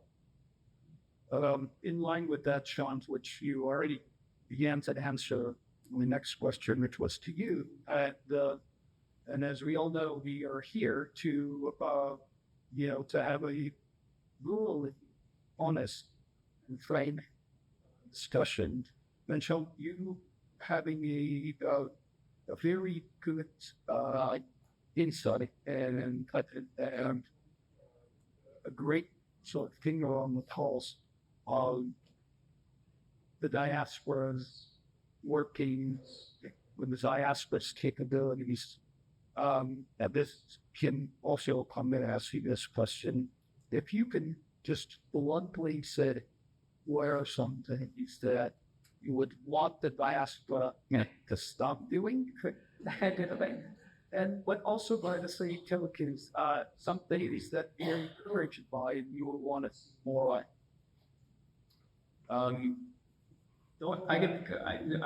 have no problem being blunt, but I would rephrase what you said because I don't think we need to stop doing anything. I think that if we can just start to think about changing this proportion.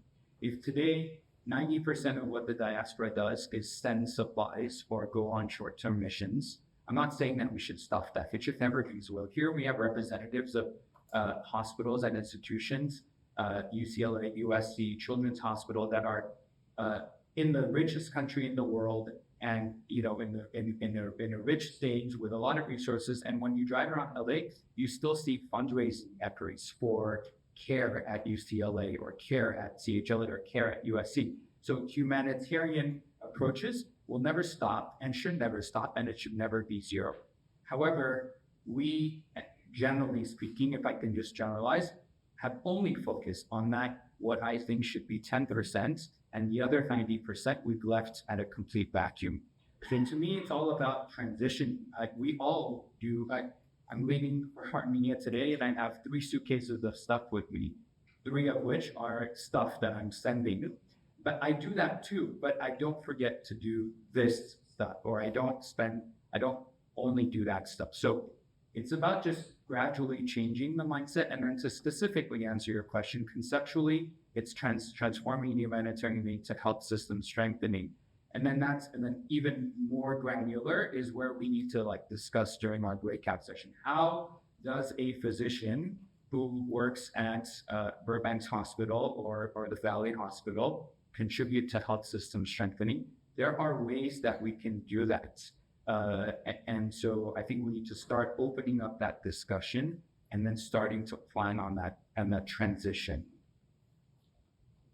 I would add to Sean's comments by saying that I would wish that more of us leaders in the diaspora, in the healthcare space, or any space that's working with Armenia, become more culturally competent in the ways that Armenia is operating their healthcare system, and become more culturally humble for us, that just because we have been taught and trained in a particular way in the United States, we're not expected to import that in full. We're looking at a context in Armenia, and we should be observers. We should be learners. We are guests. And I think too often the diaspora community is pointing fingers.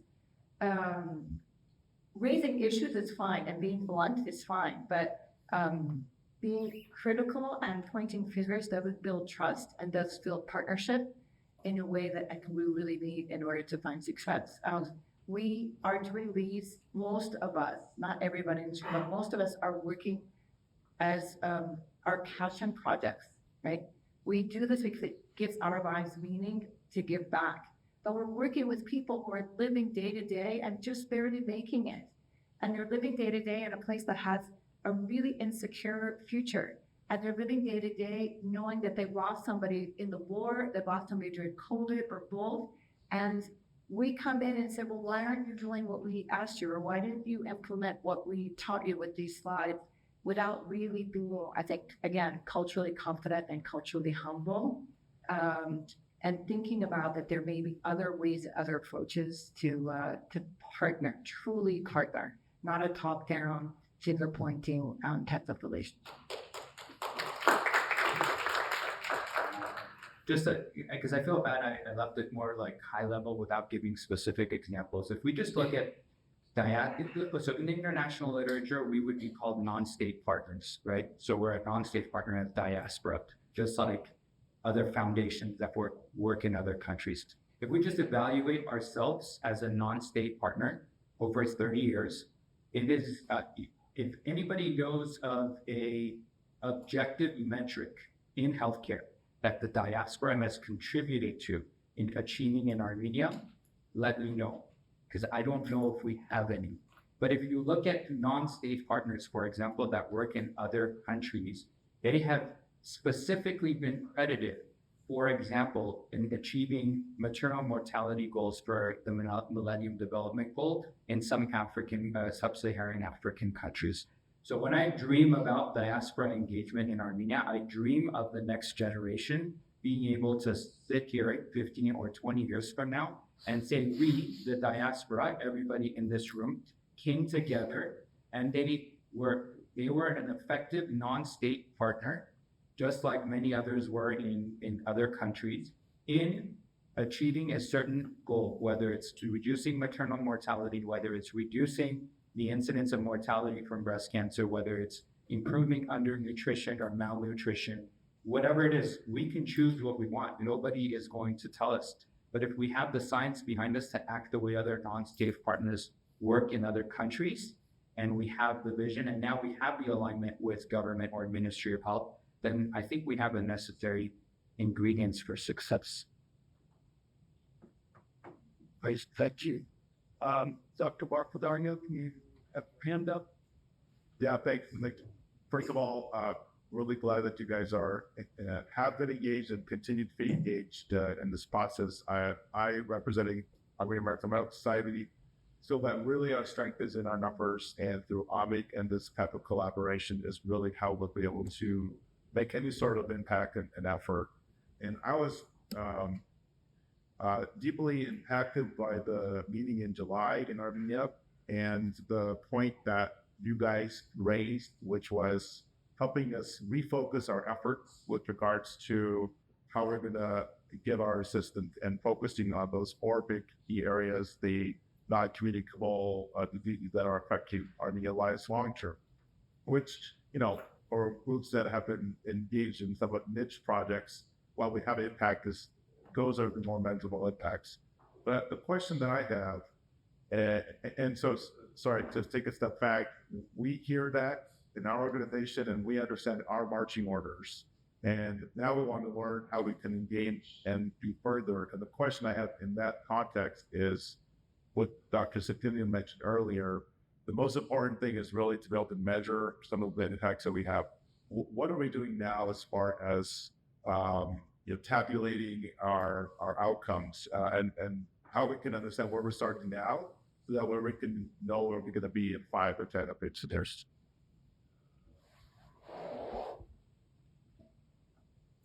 I want to pass to Sean, please. I'm not aware. I think that's part of the issue that over many years, a number of years ago, Sean, and I were on another panel, and he mentioned that if you look at the year-end annual reports of the largest Armenian philanthropies, those reports measure, in the health space even, they might measure the number of buildings renovated, or they might measure the number of, even sometimes we see the number of sort of patients seen, but we really don't see people measuring health outcomes. And that might be somewhere that we can start, all of us, with our individual projects, right? And that might be a way to engage with partnership in the Ministry of Health or anywhere in the health sector in Armenia, to engage them. They also don't see their data from their own clinics, right? So they don't get the feedback loop about how many patients they have with a particular disease, and what happens at screening, and whether or not there's any follow-up from our school or from and so on. I mean, I don't know of a way to measure outcome if we don't know what our end goal is, right? And right now we have a very loose end goal. We want to help Armenia, which doesn't, like, we're going to measure it, we're going to be scientific about it. How do you measure that, right? So I think once we are able to understand the priorities and the needs of the government, of the citizens or the population of Armenia, and then we determine in what area we can be a contributor or an effective stakeholder, then it becomes very easy to measure outcomes. Because if we, for example, as a diaspora, are going to engage in improving health policy making, improving competency within governance, for example, or we can choose a medical or a clinical or public health goal. We are going to commit, like the Gates Foundation did in Mozambique, to reducing maternal mortality.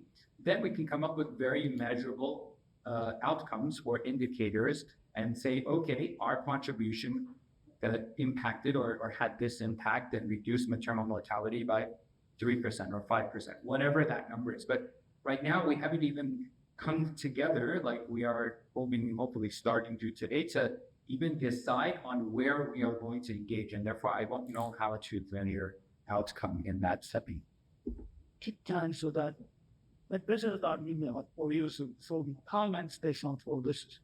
I think you can measure the outcomes by putting some stand, like Global Commission for state, within state and various areas with a specific measurement, then you can engage it. This sure naturally will never go wrong. And that's why I suggested at the time now, the Washington meeting the Prime Minister puts health into national and health commission standards, which is only less than what end up in the hospitals human taking. Because there's an international standard getting an income. And when we implement that, we can say how our hospitals, our healthcare system, employ the hospital in Armenia, have standards. And at least we try to get these standards. Our European standards, or American standards. And can say, look, we're doing our best to set the gap and not get today, but we will get them into use. That's something will be very beneficial for Armenia to get some foreign investments, patients on different process. People go to France or surgery training, or go to Germany. Well, from various Soviet, they call it stakeholder profit. They can come to Armenia, they break off for Armenia, become less marketing hospital system that can really be power performance. Something net, I just want to add before, as you're going around the room, that Dr. Dorian and I just had a moment at coffee where she reminded me to say as well that curative care is one part of healthcare, and many of you in this room are expert at curative care. But health itself, being healthy and having a healthy population, is built out from many, many different components. And one is to prevent the onset of serious disease before we get to the hospital. And when we think about public health, it's not just about sweeping, right? It's about you, all of you are implementing in your space in some way efforts to prevent secondary or tertiary poor outcomes. So I think that as also could be a focus and something that we can measure as well. So thank you. But I have one little comment. I'd like to ask the last question that's some remarks, and we will yeah. couldn't be content. Is that the last question of the Italian? Just staying on the silent. This is my sir. So I wanted to just express the gratitude that I have for all the healthcare clinicians who contribute so much to Armenia and to support the government and the work that is currently ongoing. But I also want to ask if the corona wouldn't be a transformation of healthcare, healthcare individuals who are going to implement the transformation, it's just one direction. I feel we need to also engage the community. There should be some kind of an accountability for their own health. And when we see patients at our hospital, they say, I'm sick, this is my third time I come in for the same reason, could help us doctors fix it.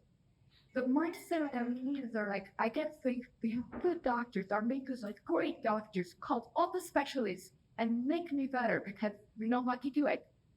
And I go home and I'm very so salty and come back again because I have heart failure. So what are we doing to make this bi-directional, that they have accountability as well? They're not just looking at us and like fixers, but they're also fixing it themselves. So transformation only happens both by degree. Like our people are not mindset, it's not that I'm going to do my part. You do your part, we consume the doctor. So that's how I wanted to just ask if there's anything we can do to incentivize them to be accountable for their own health.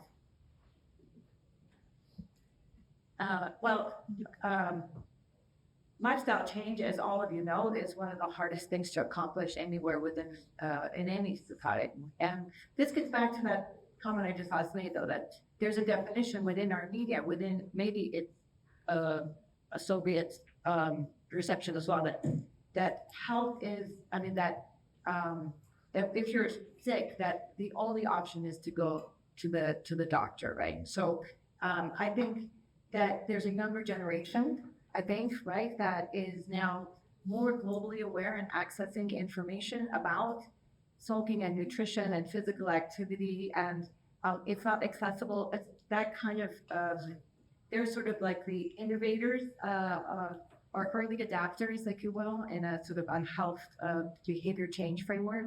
I think that is changing, but the older generation is thinking that it's the physician's job and the prescription that they give that's going to make them better. Where right now, I think the conversation that the ministry is trying to have about FOMP is a really, really good example. There's not a basic understanding that high sodium intake will lead to an increased risk for hypertension, and that increased risk of hypertension will lead to poor outcomes.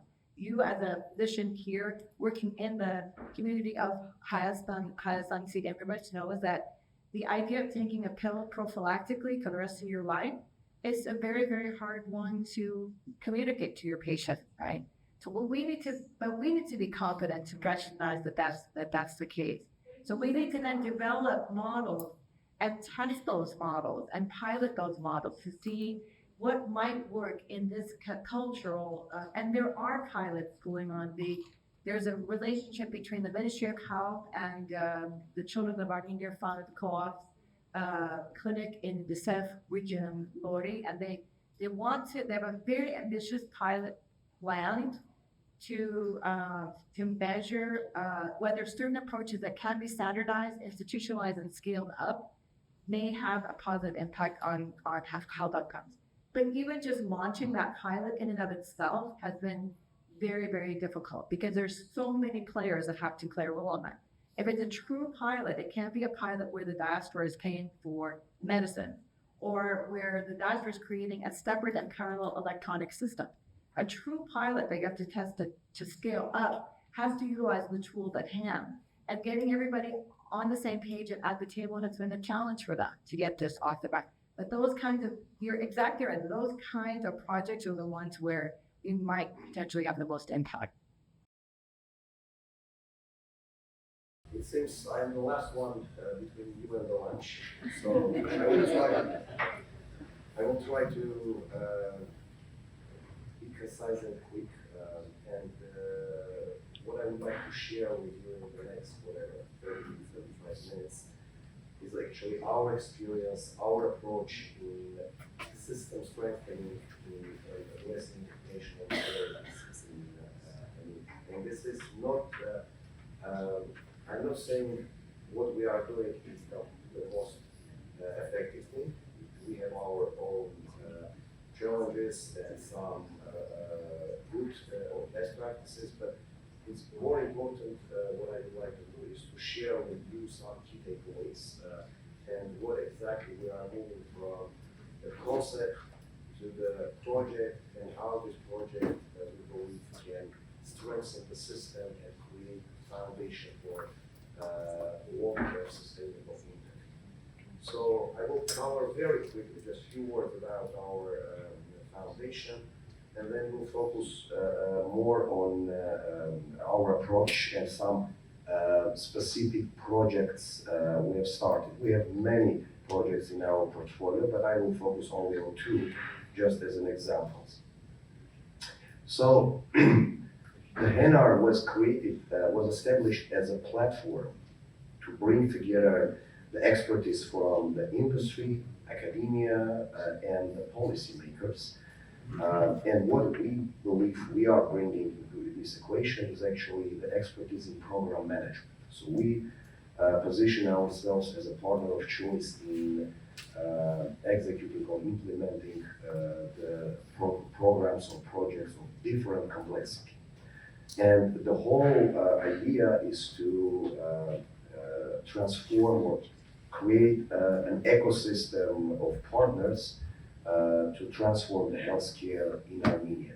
So we have actually a slogan for our today's summit, aligning for sustainable impact. Yeah, and those are the key words. Yeah, I would like all of you to remember. Alignment, because this is about networking, about partnership, sustainability of what we are doing by making sure we can, our projects will contribute in system strengthening, and the impact, yeah, long-term big impact at the national level.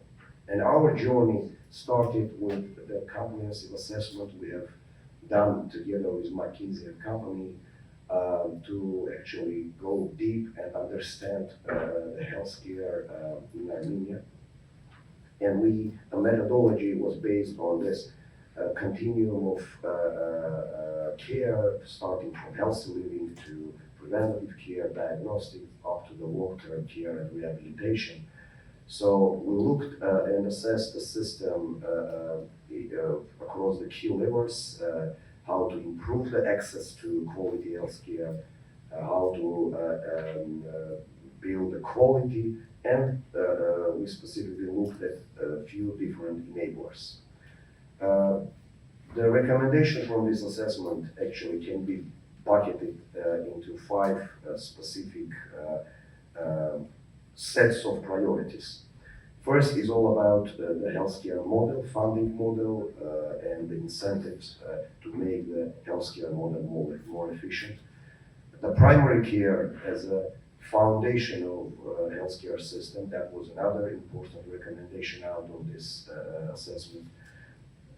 Talent development, big topic, and it was also mentioned by the minister how important is the talent development across all the aspects. Yeah, the talents in development, actually, education for doctors, for nurses.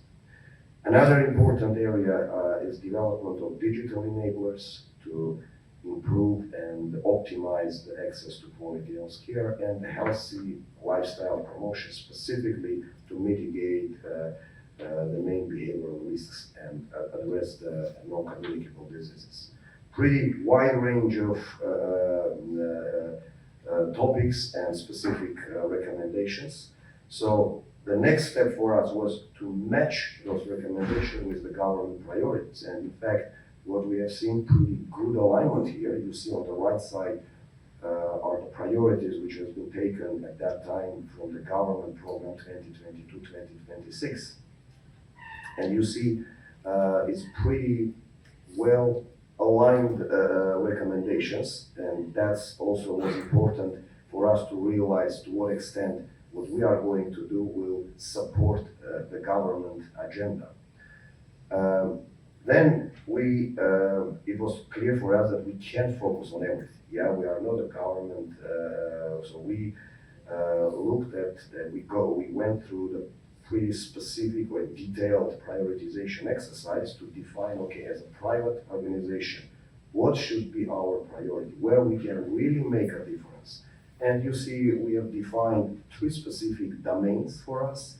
It's a primary care, it's everything around the talent development, and digital transformation. Those are the 3 things where we believe we can bring a value, where we think we can work effectively with the government, and where we can also bring together some other organizations. So, as a vision, our foundation has a kind of very ambitious vision to contribute to transformation of health care ecosystem. What is important here? We believe it is only can be done if we create a platform which will unite different players. And that's the key, also our key approach. The guiding principles we are having, it's 3 things I would like to mention here. First is public-private partnership concept. Again, we believe that healthcare is an area where only through collaboration and joint efforts between private and public players could bring sustainable results. Then systemic changes. So again, what we are doing, how those specific things will strengthen the system, how they can have longer-term impact.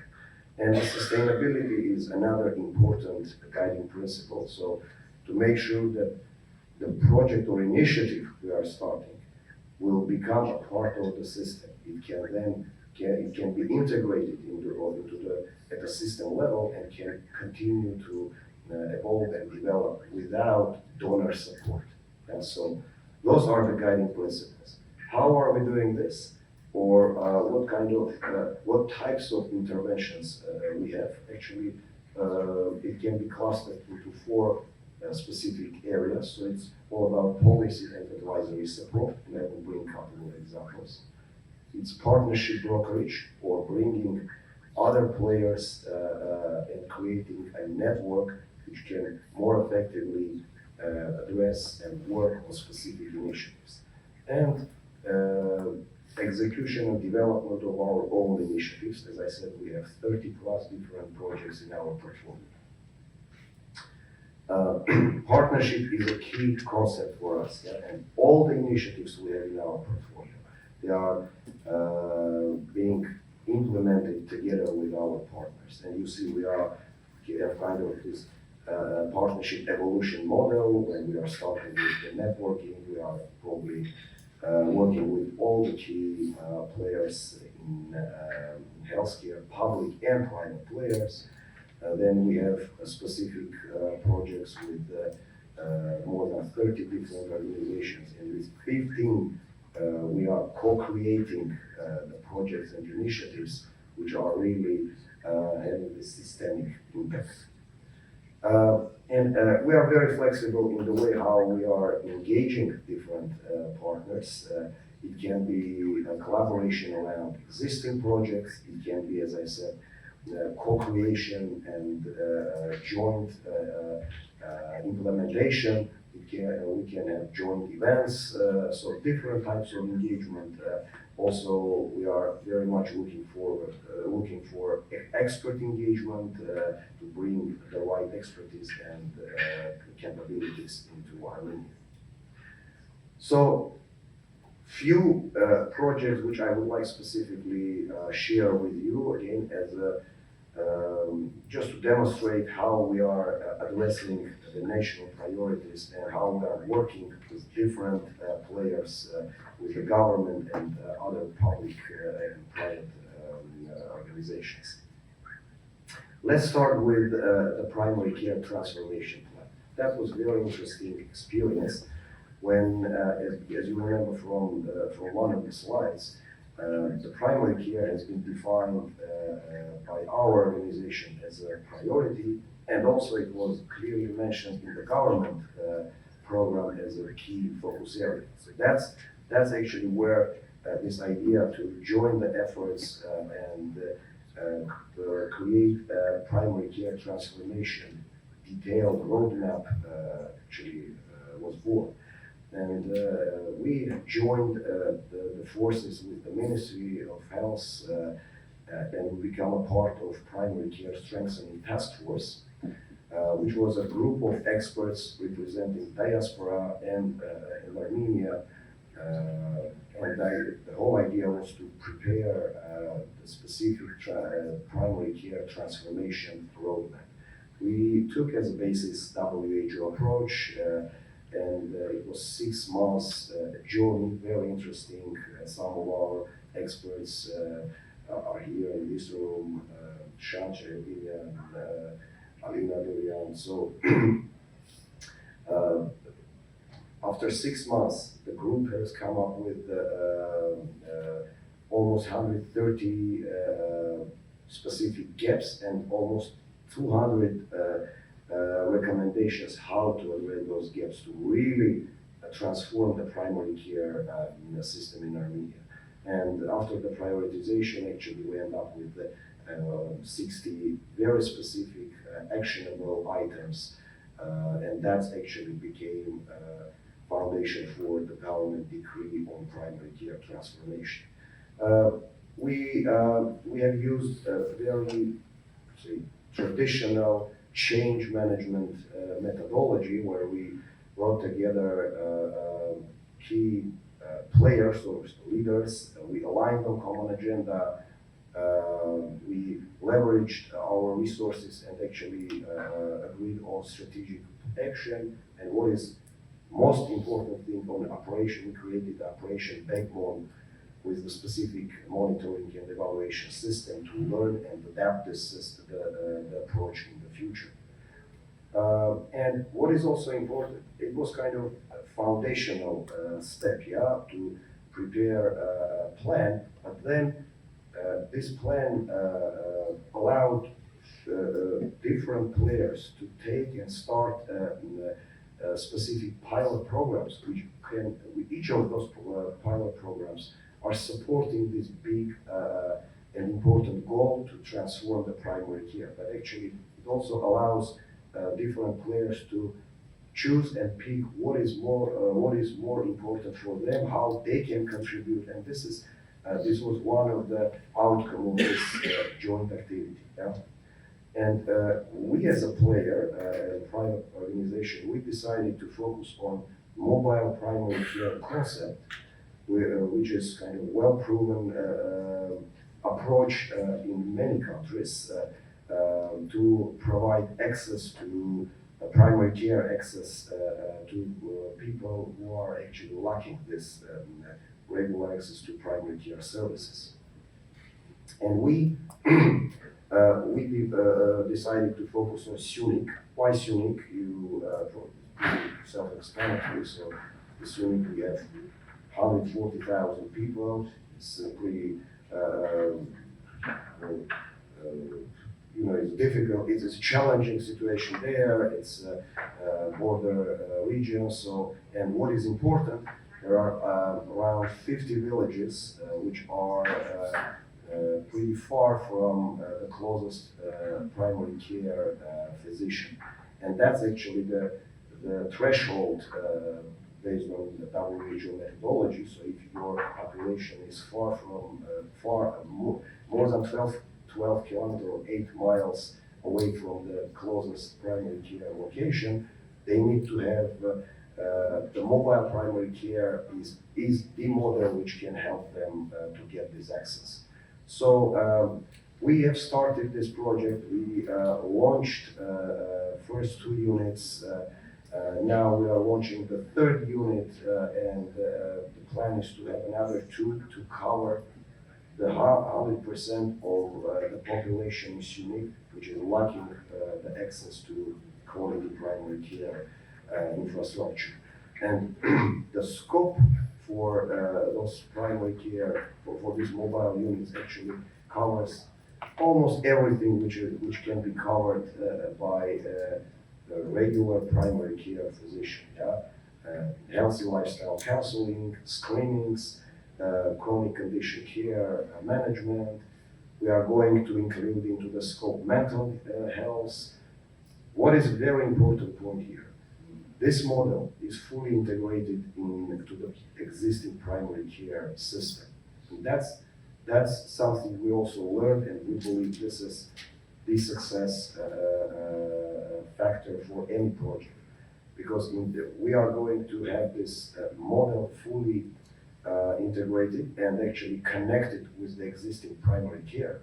And that's also gives us an opportunity to better utilize the current infrastructure, electronic health record, etc. So, but this integration is very important.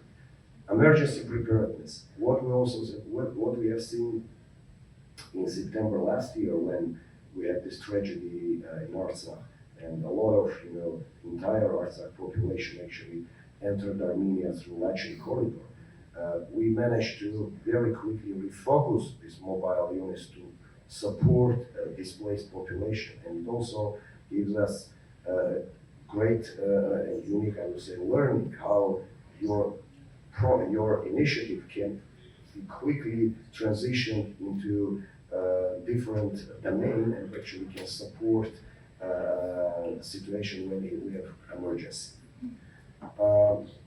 Yeah, it's in fact what exactly this mobile primary care unit is means. It's actually no specialized car with some basic equipment, mobile laboratory, portable ECG, ultrasound, DEFib, of course, some basic supplies, physician, nurse, and actually, as I said, we have right at the moment 3 mobile primary care units. How do we see the future of this model? This is also important that we are assessing the projects. Yeah, what is how this project can be evolved? So we clearly see that it can be we can enlarge the scope of the project by including other specialties as well, for instance, mental health. It also can serve as an interesting and or pretty unique infrastructure for the rotation programs for residents, and that's also something we would like to test and pilot in the future. So far, coming back to the KPIs, what exactly we are doing and how we are measuring the success, we have pretty comprehensive monitoring system in place.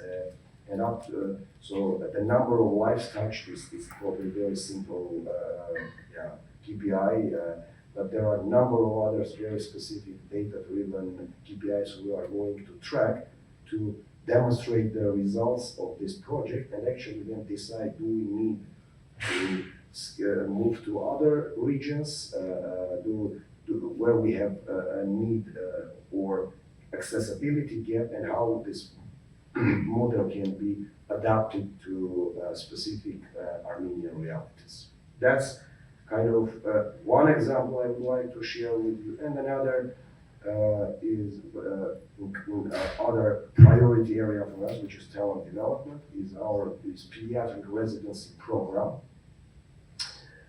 which was started some time ago. I will share a bit more details, but at the moment, just to give you some background, so the current medical education in Armenia, very high level. So we have integrated bachelor and master's degree program. It's a 6-year education. There are few public and private medical institutions in Armenia. To be precise, 7. 2 public, Yerevan State Medical University and National Institute of Health, and 5 private, probably too many for a country like Armenia, but nevertheless. There is no standardized state medical examination for graduation, but again, it's a 6-year education. Then we have inherited kind of specialized program is called Ordinatura, or kind of a residency program. It's from 3 to 4 years, depending on specialty, based on academic institutions, again without standardized exam to enroll or graduate. The Yerevan State Medical University is part of the Ministry of Education. The National Institute of Health is part of the Ministry of Health. So, but overall, that's kind of a residency existing model. And then we have recently introduced continuing medical education system, where when each physician should get 220 CME credits in 5 years. So that's kind of current approach. What we decided when we looked at the current system, we decided to focus on this middle box and actually establish best-in-class and standardized residency program in Armenia, which will bring the key guiding principles of the residency program which exists across the world, with service-oriented residency training model, when residents are getting their benefits, providing their service to clinical institution. The compliance with international standards, we took ACGME standard as gold standard for us. And finally, this residency program should help to match the demand and from the country and national level, and also drive the retention for the specialists. The program itself is a great example of what can be done with the right partnership model. This program was started together with our partners and colleagues from Children's Hospital in Los Angeles. They are here today. I'd like to say specific thanks to Tom and the entire team from CHLA.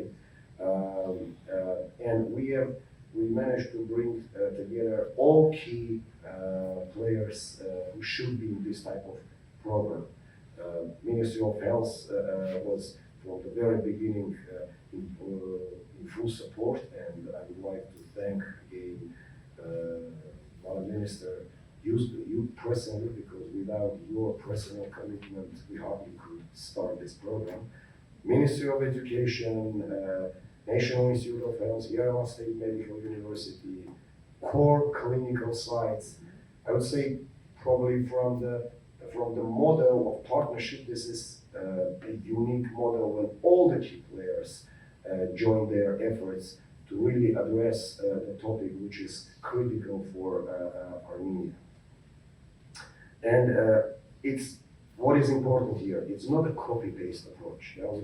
We didn't just take what existed here in the US and try to have it in Armenia. No, we looked at all key components of the residency program, starting with the selection process, faculty development, the capability and competencies creation, the program directorship. We spent significant time to prepare, to finalize the monitoring and evaluation system. So all the key elements to ensure, again, the sustainability and success for this type of big initiative. And it was mentioned already that we started this program last year with our first cohort of residents joining the program, actually 8 residents. But the preparation started more than actually 18 months ago, even earlier.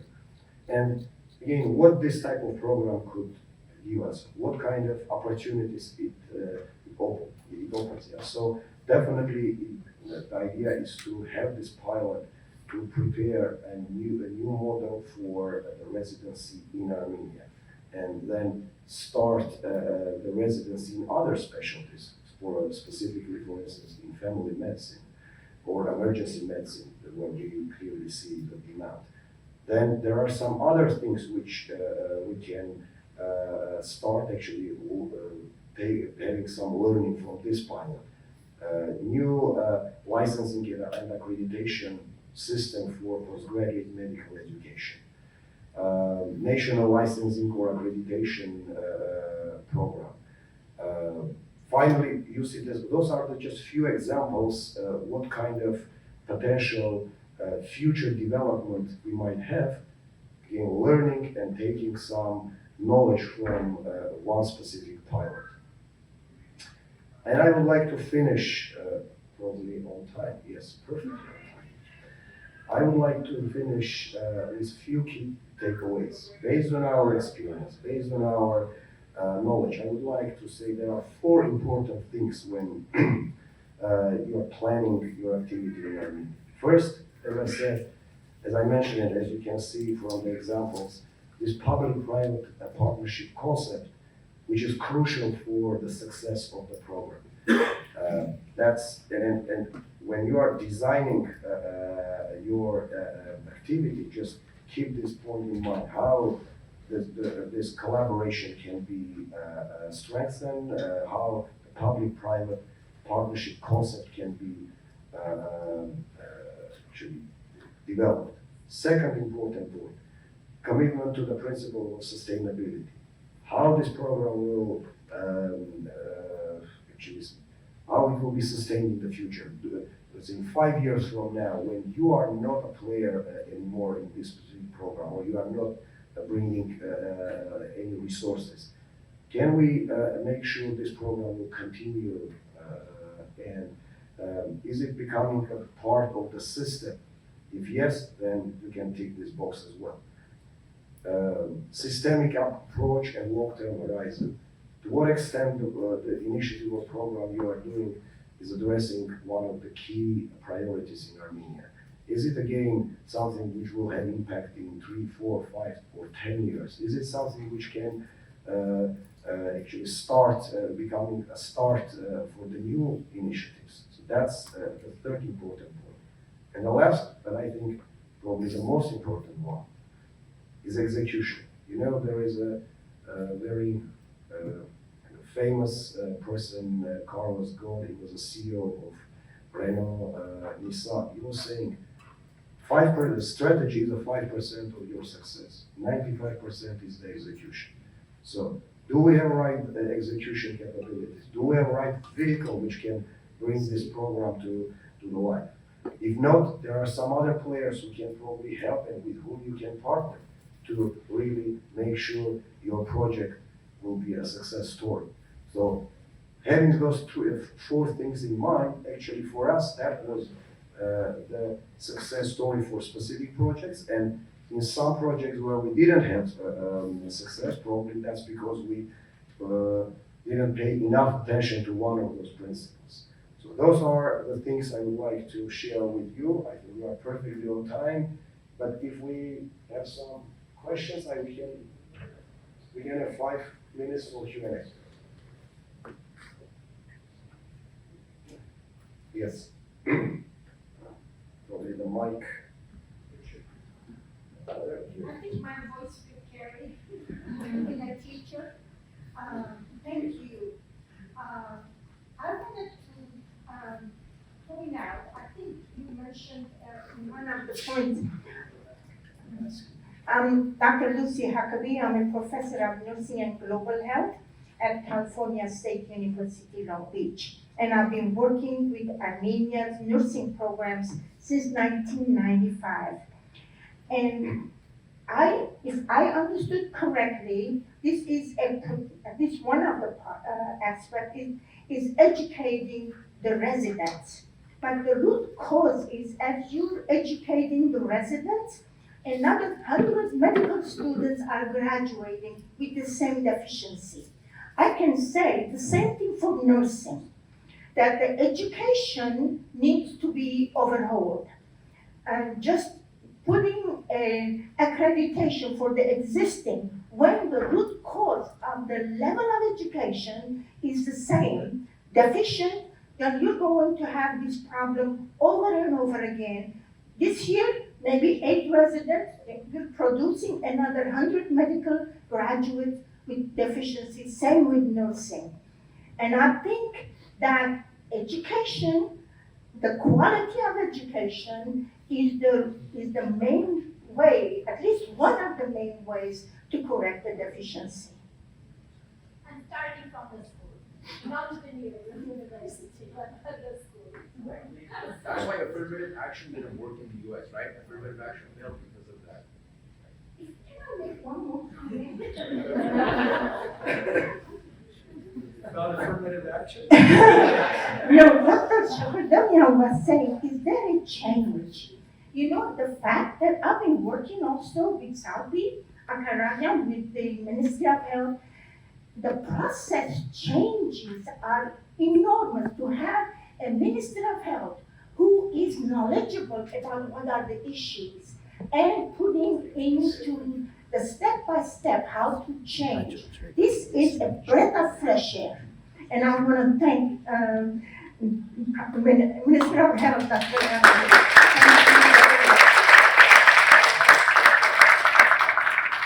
Yeah, I think it was a perfect question and answer.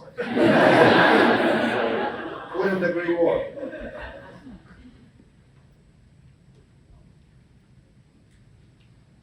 Hi, thank you. Pleasure to meet you. I think it was amazing work everyone here. To go to the core question as kind of was asked, we struggle with this here in the States, primary care. It's not different here than it is over there, really, if you look at it. One of the fundamental things that I see here is the reimbursement. So when you heavily weight reimbursement for surgical stuff and not the primary care, then you're really going to driver, the natural driver is going to be towards that, not the primary care. So is there any effort or looking at decreasing the reimbursement for surgical care? I mean, may not make it out of here saying this, but, and shifting that more to the primary care. So Casa Permanente, they've been upping the primary care salaries like crazy, trying to retain them, because they're just not sticking around anymore. Surgicals are staying the same. It's market driven, but then again, also outcome driven. So I'm kind of curious to take, I want to skip those eras. Like they're going through Armenia, we went through it in the 1920s. So I want to skip the whole generations of things and take our learnings from here and apply it there and not make the same problems. You know, I'm actually privileged to have a co-presenter with me, the Minister of Health. So probably this question you can answer, and I will then provide my comments. Thanks. Of course, as I said for years, as the finances were very limited, the budgetary resources were very limited, they were directed to treatment in the hospitals because you are dealing with the problem when a person has already had a bucket of different diseases and had symptoms and they are referred to the hospital, so you need to take care of them. And we are shifting to the primary health care, but you cannot do it cutting the hospital care. You cannot, because the resources in the hospital care are not sufficient yet. So we don't have extra funds in this level, but we need to not add all the time only the hospital care, but also shift the new resources to the primary health care. So we have changed a lot through last 3 years. Of course, it's easier to have projects which are life saving projects. They are very important. They are very popular. They have many people interested to be a part of because you see the results immediately. For example, our stroke project, which was very important one. So we had a very important diaspora engagement. We started to buy the services. We have set up the infrastructure and all of this. And in 1 year, we have saved lives. But it's more difficult to invest in primary healthcare for years, and you see the results in, I don't know, 5 or 10 years ahead of us. But as Arman presented, we have a very good strategy now for developing the primary healthcare. We lack the resources to implement it more quickly. The lack of not only the financial resources, but talent, human resources to carry out this very important strategy. To monitor what we are going to do, this is also important. Not one-time strategy and then you go to implement it, but you always monitor what's happening and also redefining the strategy to the life that we are living on. So yes, we understand that we need to shift to the primary healthcare. It's not easy task and you cannot do it at once, but as one example, for example, the salaries, the renovation on infrastructure, the $25 million, firstly, we are starting to renovate ambulatories, 20 this year, 20 next year, 10 polyclinics. So this is also part of this strategy. So I love this thing, so I can't talk too much. And just to very brief additional comment, for in our initiative with these mobile primary care units, we agreed on the approach how to integrate it into the system, and in fact, the services we are providing will be covered in line with the existing limits. It will be covered. This is again, it helped to have the sustainability for this program, first of all, and the second, this is a great opportunity to really working hand in hand with the current primary care existing infrastructure in Zurich. Yeah, so it's not kind of a standalone, separate initiative, but it's actually integrated part of the overall primary care system, yes, operated and piloted by the private organization. I think One last question. May I direct a question to Ms. Avanesa? Sure. Thank you. So I'm the founder of the Michelle Odom Mother Center, as we call it, Mom Center, that engages in the improvement of obstetric ecosystem in Armenia. And we met last year and we discussed the collaboration between the Mom Center and the Ministry of Health. And we discussed the possibility of outsourcing to the NGOs the implementation of certain programs. What is your take and what we are standing in the implementation of such collaborations between NGOs, educational organizations, and the Ministry of Health?